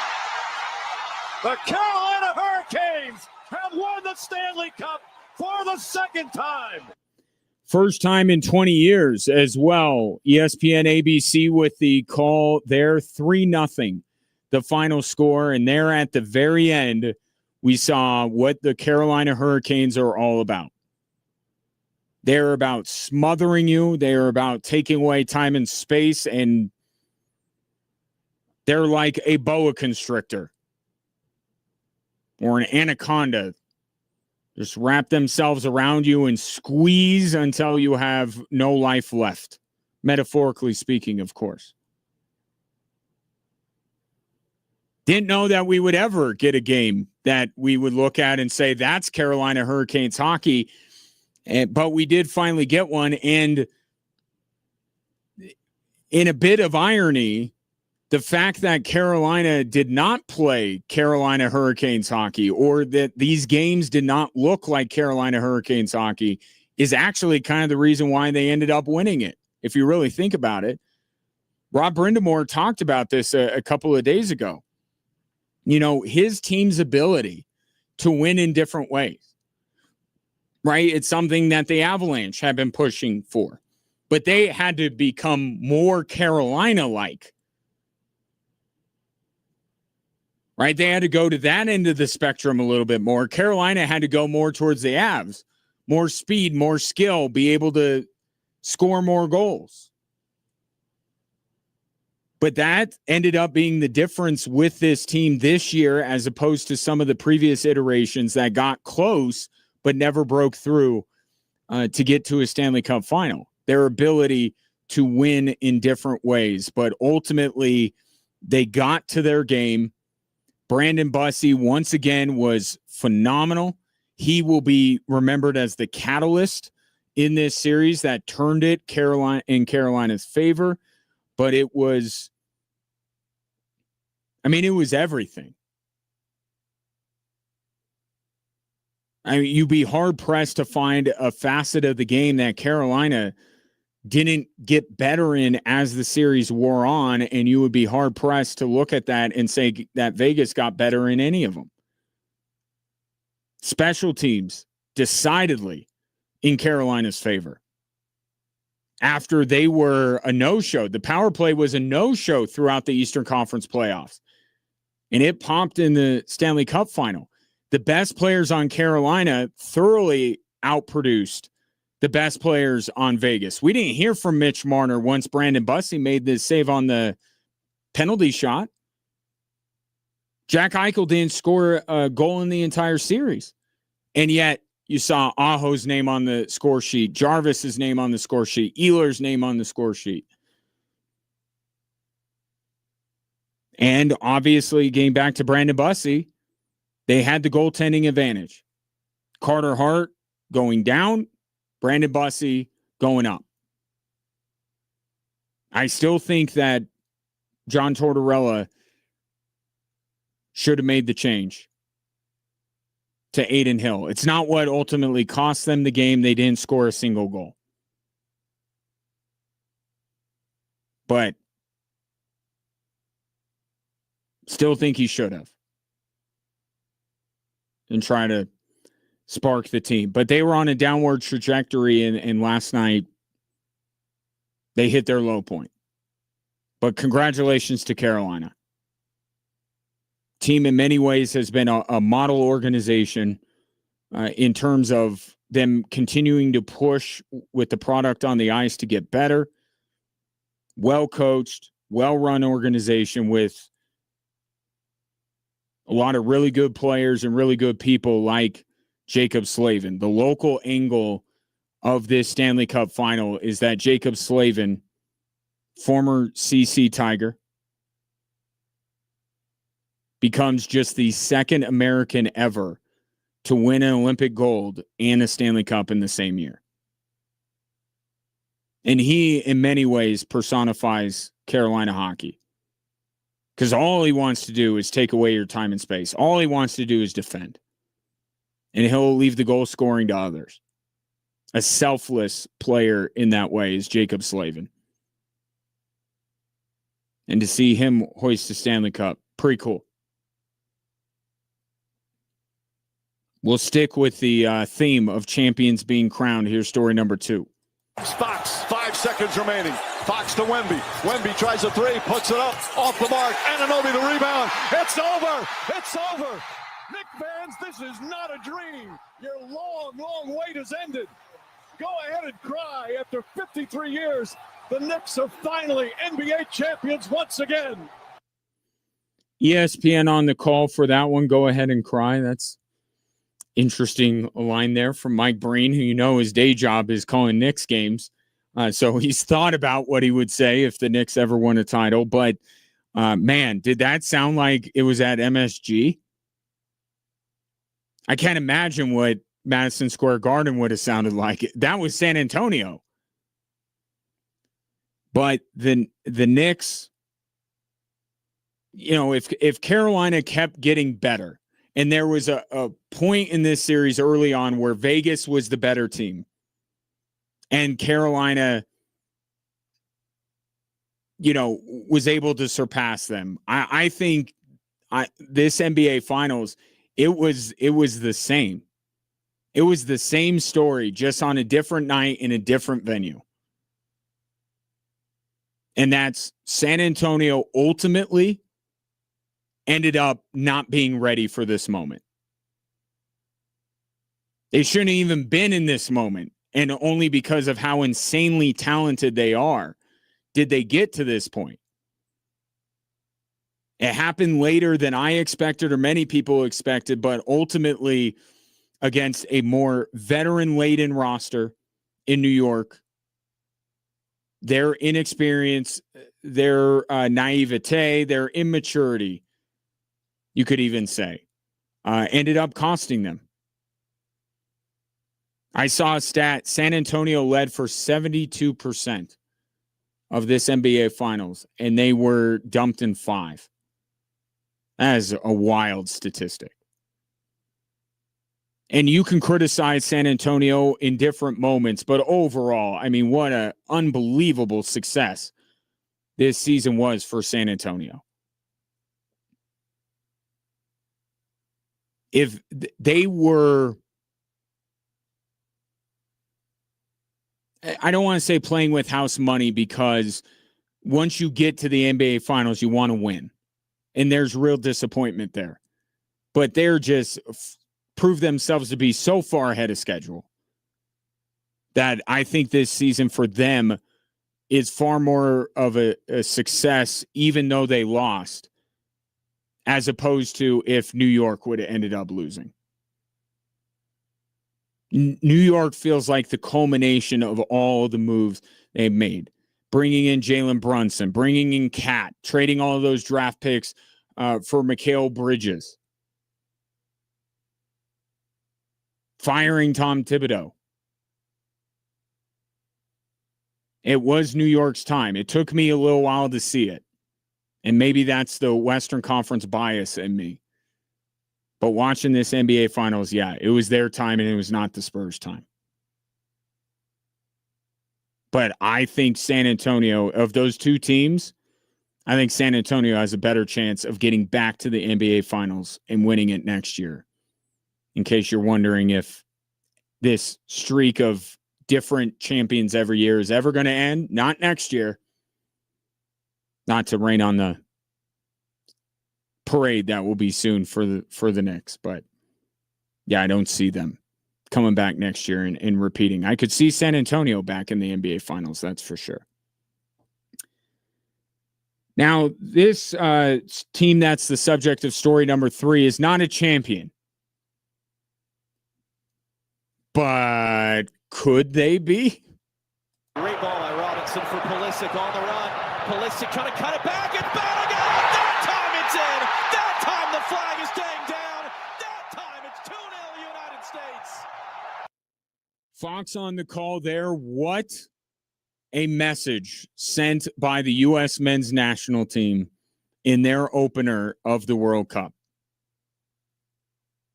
I have never seen a team representing the United States on the men's side. I've seen the U.S. women's national team take it to their opponents plenty of time. I have never seen a men's United States team be as dynamic and dominant as they were in the first 45 minutes of that match against Paraguay. They had their opponents completely boxed in. They spent what felt like the entirety of the first half in the Paraguay end, and Paraguay was fighting for their lives to defend all of these attacking options. You had the guy you heard from on the highlight there, Balogun, with 2 goals. A striker that we haven't seen his blend of athleticism, off the ball movement, and finishing ability before. You have to commit 2 guys to him. And they have Christian Pulisic on the left-hand side. That was completely undefendable. You had Sergiño Dest on the other side that I thought was really good, only overshadowed by the 2 previous guys that I mentioned. And then it opened up all this space for Weston McKennie to get involved.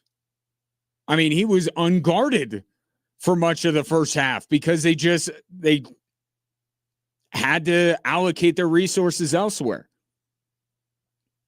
It was a spectacular performance. And given how the other match went, when now is Turkey really the biggest threat to the U.S. in this group, or is it Australia, who they'll play on Friday?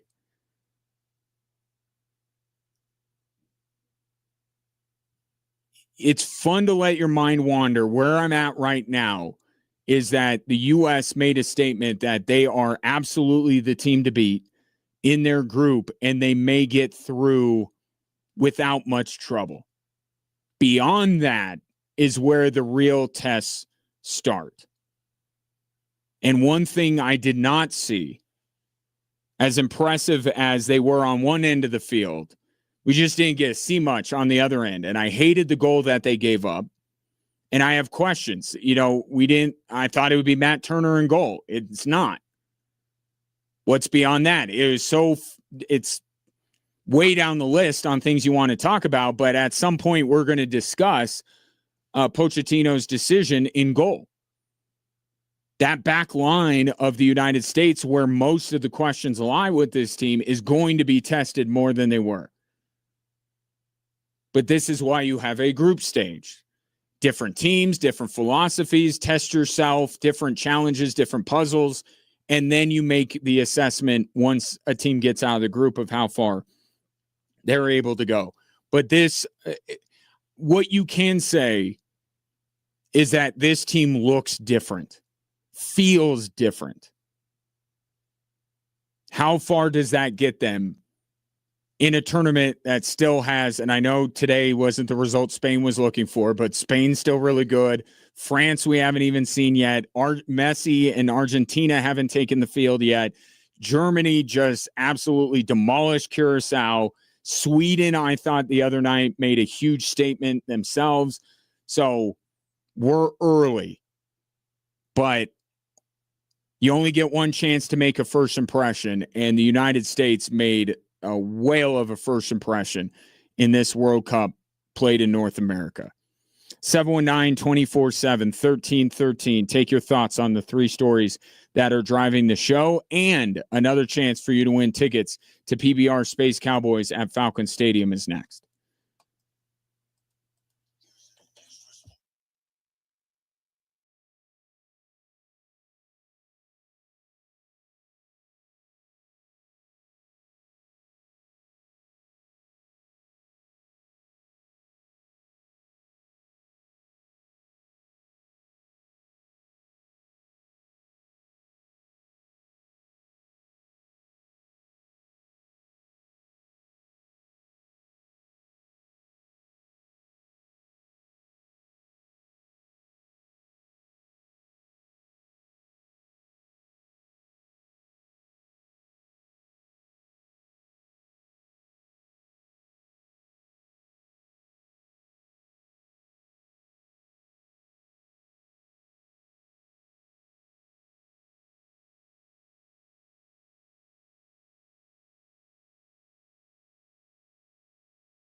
PBR Space Cowboys, presented by the U.S. Space Force, coming to Falcon Stadium on June 20th, just 5 days from now. It will combine elite team bull riding and a live concert by Grammy Award-winning superstar Tim McGraw, as well as multi-platinum country star Chris Jansen, all at Falcon Stadium. Did I mention that's at Falcon Stadium?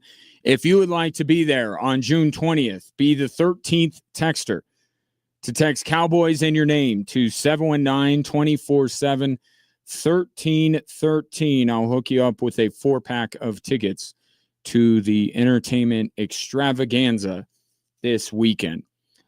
Speaking of the text line, text comes through saying correction on your best part of Carolina winning. I said it was Jacob Slavin.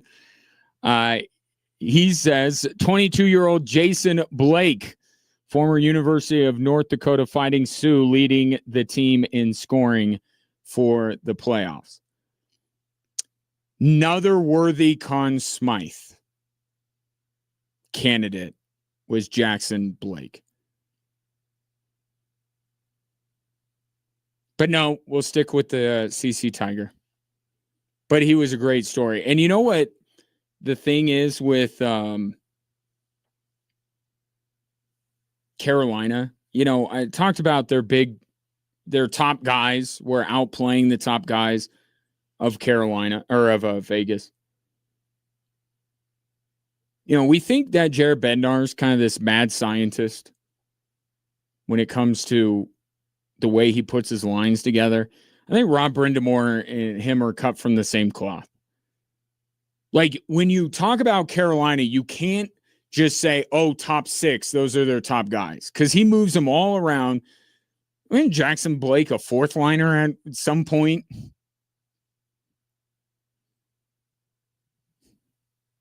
And Nikolai Ehlers has been playing on the third line, and he's a top line for most teams in the NHL.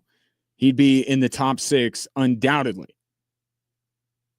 So you can't really just say Carolina's top 6 outplayed Vegas's, although you could make that argument. But when I'm talking about the best players on Carolina, your best players being your best players, they have one guy on the second line, one guy on the first line, one guy on the third line.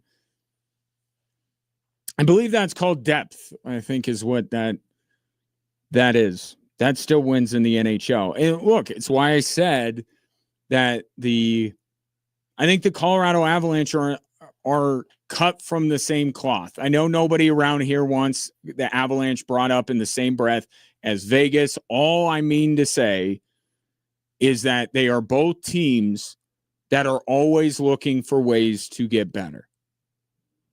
Right? If something isn't working, they're not afraid to go, not working anymore. It's not like necessarily admitting you're wrong, but it's just like, we can do better. Right? There's a time where a certain player works and then he doesn't anymore. And then you have to find a way to bring in somebody else. And I think that's what Carolina and Vegas do. Maybe Vegas to the extreme. But Colorado also, I think, does that. And I've said that Carolina and Colorado are doppelgangers. And I think you look at the way that the franchise is run and how they go about their business, I think you see it. So the Avs are on the right track. Now it's just, was Jared Bednar ultimately still the right coach for right now? Joe Sakic thinks there's not even a question. Okay. We'll see. But the other part of that is the roster and what Joe Sakic will do this offseason.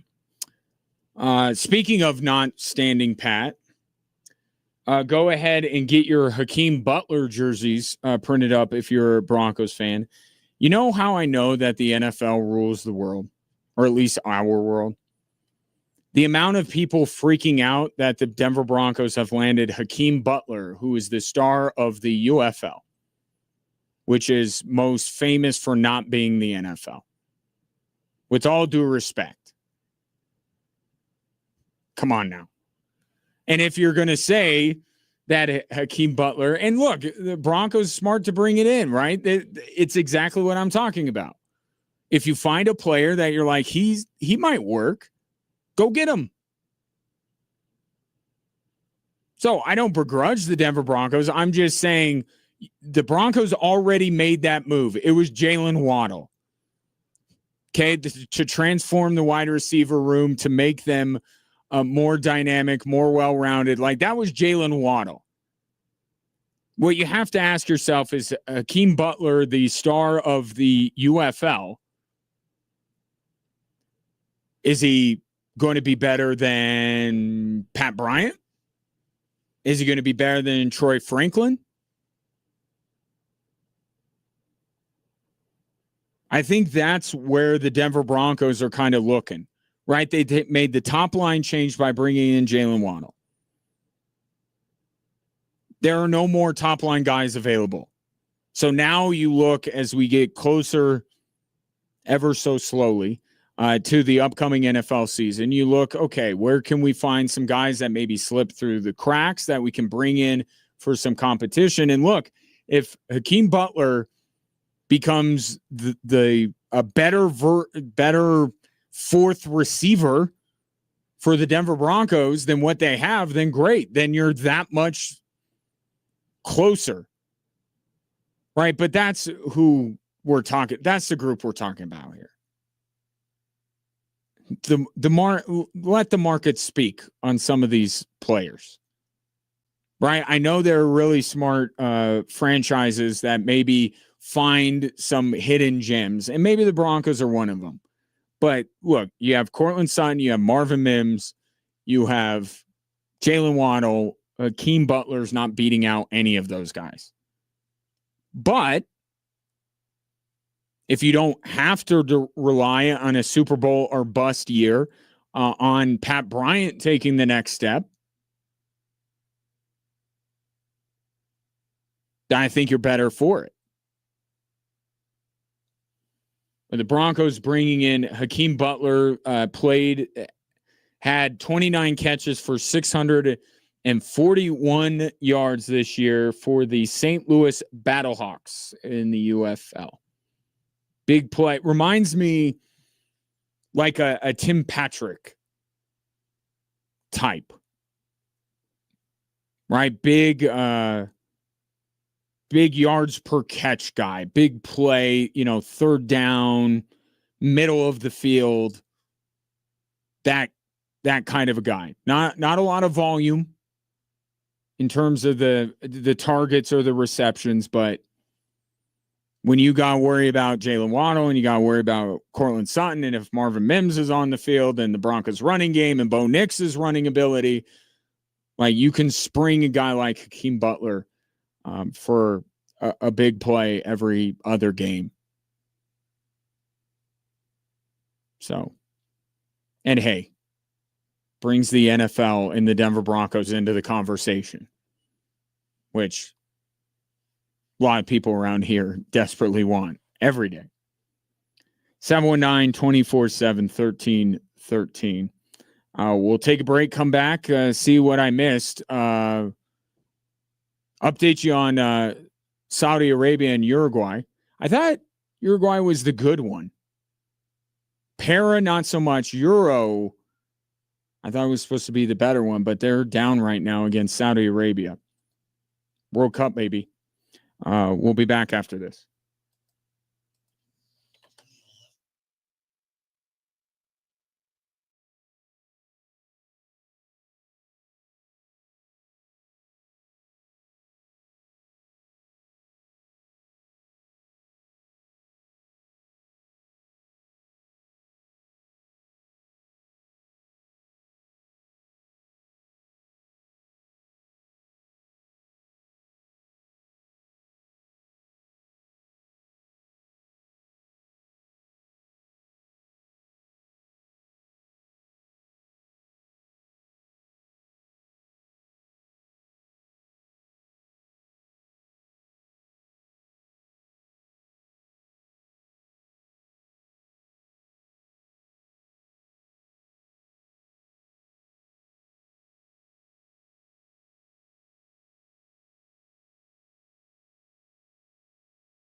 Congrats to Tommy, who scored himself a 4-pack of tickets to PBR Space Cowboys June 20th at Falcon Stadium. That's Saturday.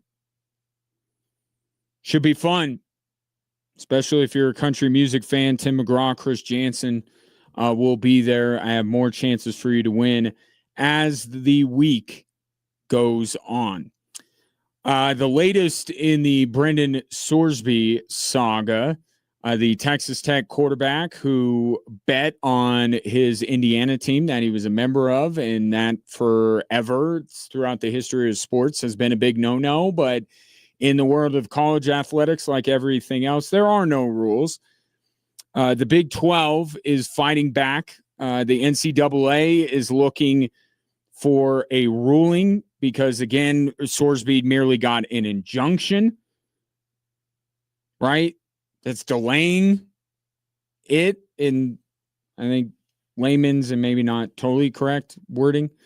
NCAA wants the courts to rule before the season starts because the injunction the appeal wouldn't be heard till after the season. And then what point is there if Brendan Sorsby is able to play an entire year? And the Big 12 trying to figure out what they're going to do with a member of their conference. And they met. Everybody's still pretty angry about it, as they should be. And no resolution. We don't know what the Big 12 is going to do. We know schools in other conferences, and it's certainly easier for them to do this than teams in the Big 12 say, we're not playing Texas Tech. We're not scheduling them anymore. Well, the Big 12 kind of needs to. At least as of right now. And now some of the coaches, including Deion Sanders, have weighed in on the subject. Did an interview with the Associated Press, and I think he's spot on this, and this is the frustration with what's going on. Deion Sanders said, quote, somebody's gambling on a sport they're playing. You don't think something's wrong with that.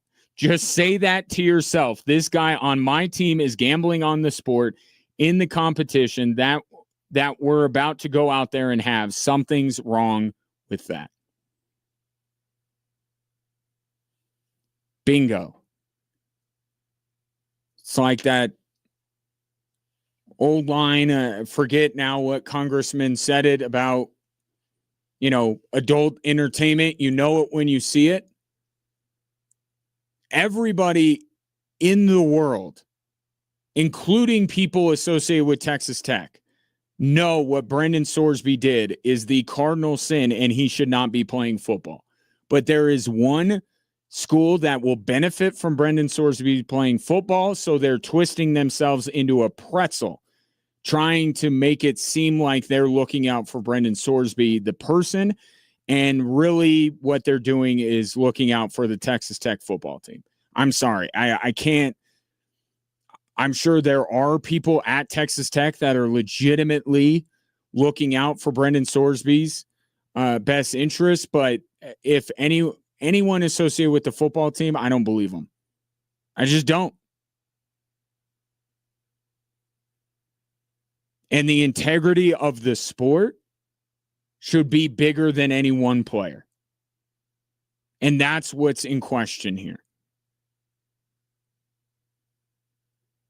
Everyone knows that what he did should warrant his eligibility taken away. Everybody knows it.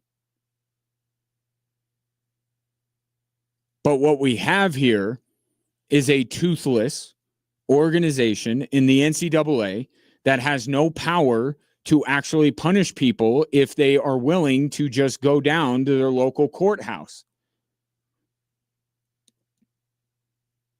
And the litigious nature of our country, probably not a topic for this show in this platform, but it's not a good thing. It's not one of our finer qualities as a country that we're getting ready to celebrate our 250th birthday, but it exists. And more, I just saw Clemson player won an injunction against the NCAA. They are taking big fat L's in every courtroom across the United States.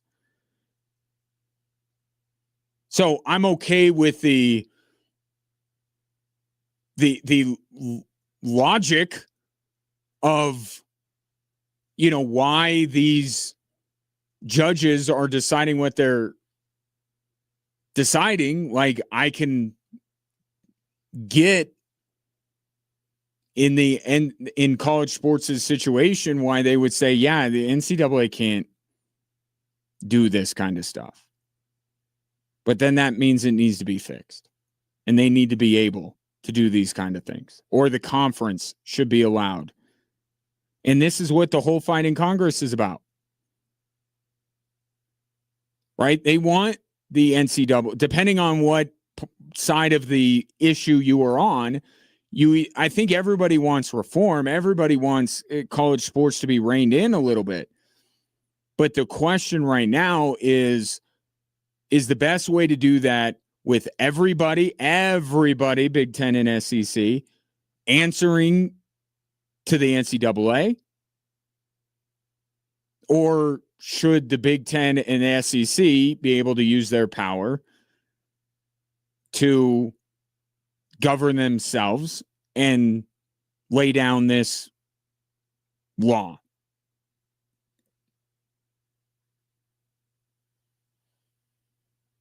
I don't know. I think Brendan Sorsby's going to play.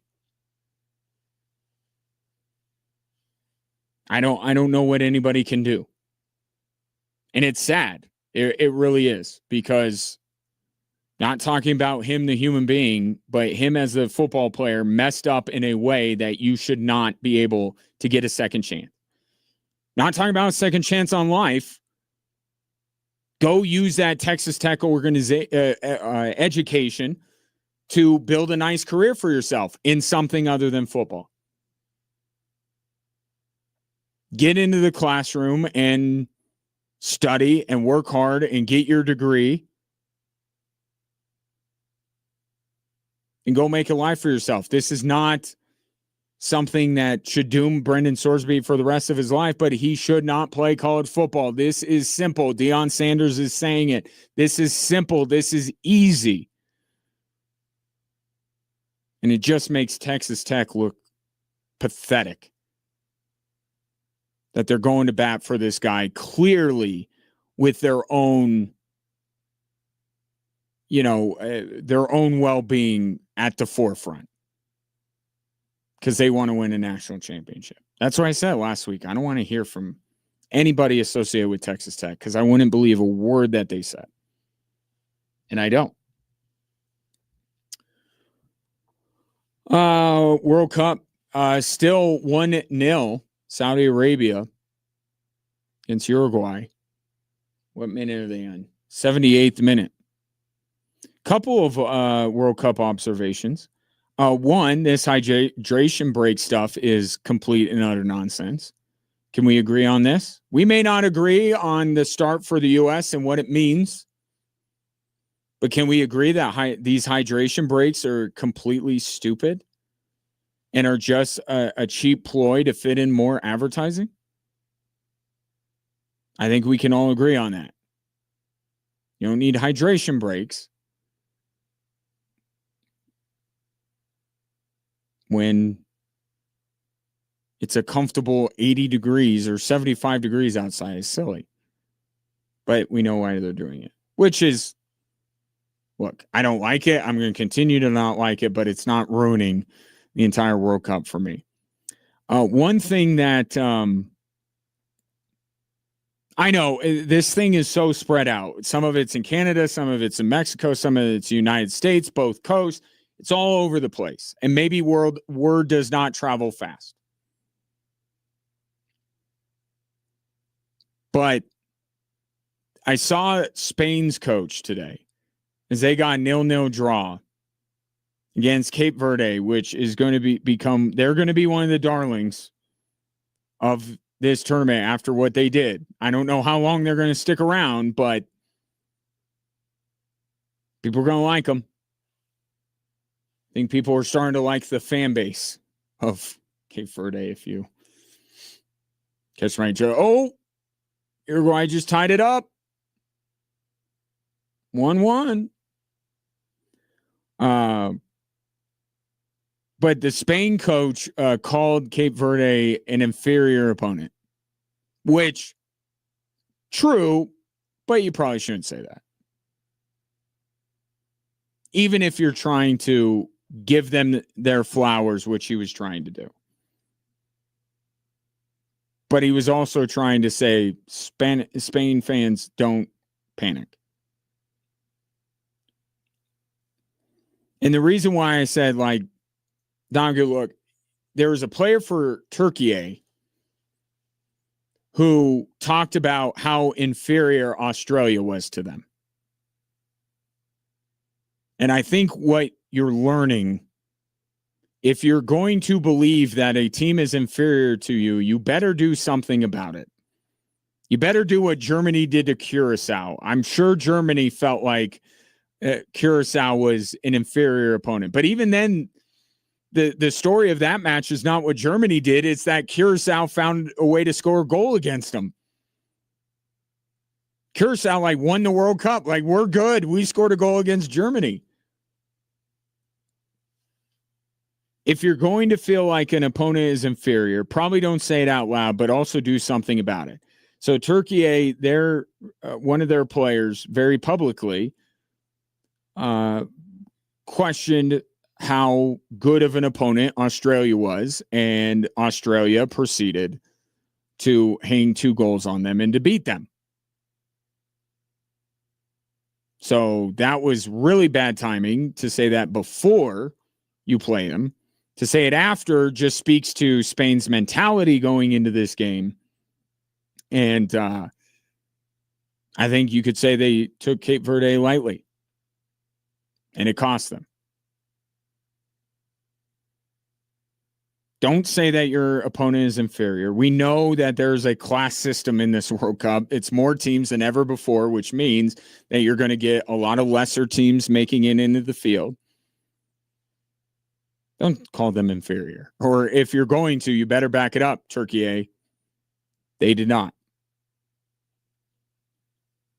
As far as one of maybe your side rooting interests in this tournament beyond the United States, tough one for Haiti as they lose 1-0 to Scotland in a match. If you look at some of the expected goals is the big advanced stat that people look at in soccer, Haiti's expected goals were better or higher than Scotland's. So you could argue Haiti maybe should have beaten Scotland. But Scotland gets a 1-0 win. Duke LaCroix and Garvin Matusala did not see them get into said match. But Scotland got up fairly early, and from there, all the substitutes needed to be with trying to get the equalizer in mind. So we'll see if Garvin Duke get an opportunity to play on the World Cup stage. Just one match in. They got a couple more in the group stage, and we'll see. That group is a little bit more interesting, I think. I watched the movie, Catch Me If You Can with my son. And there's a line that Christopher Walken says. And if you've seen the movie, you probably remember this. Why are the Yankees so good? And Leo says they have Mickey Mantle. And Christopher Walken says, no, it's they can't stop staring at the pinstripes. No, it's because they have Mickey Mantle, right? But like you understand what Christopher Walken's character was getting at. And it reminds me a little bit of Brazil. I think too many people are focused on the canary yellow and green, and they're not paying attention to the team. This is not your father's Brazil. They're just not the power that they once were. And I saw everybody on Fox, like they unanimous pick Brazil over Morocco, who went to the semifinals of the last World Cup. think people got too caught up in, well, this is Brazil. Well, Brazil has this iteration of Brazil has a lot of work to do if they're going to win this tournament. I think Morocco probably should have won that match. Can't focus on the pinstripes or the canary yellow, as it were, with Brazil. But World Cup off to a tremendous start. Again, Saudi Arabia and Uruguay tied right now. Got about 10 minutes left with the stoppage time that is added on because of these stupid hydration breaks. And then Iran will play tonight.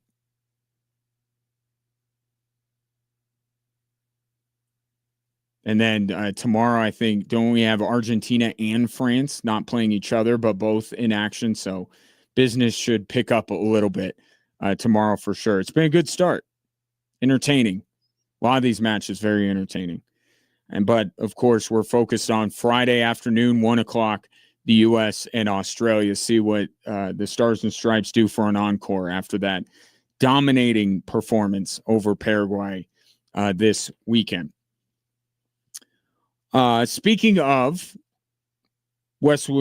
speaking of World Soccer, we got a World Soccer update from our friends at Westwood One coming up momentarily to get you updated on everything that happened today and is happening. What else? I think that is about it. It is officially the offseason in the NHL and the NBA, so a lot of Avs and Nuggets conversation coming up. One thing that stuck out to me, last week there was some Christian Brown rumors. I think Nuggets fans would love for the Nuggets to find a way to move off of him, but Mark Stein also bringing up Aaron Gordon in that a team that maybe loses out in the Giannis sweepstakes may be looking at Aaron Gordon, which is not good because his contract that Stan might make Josh and his two-headed GM take the first deal on the books if it's going to cut payroll. But the Nuggets might be talked about a lot this offseason, but not for good, like who they're getting rid of, who people are trying to trade for.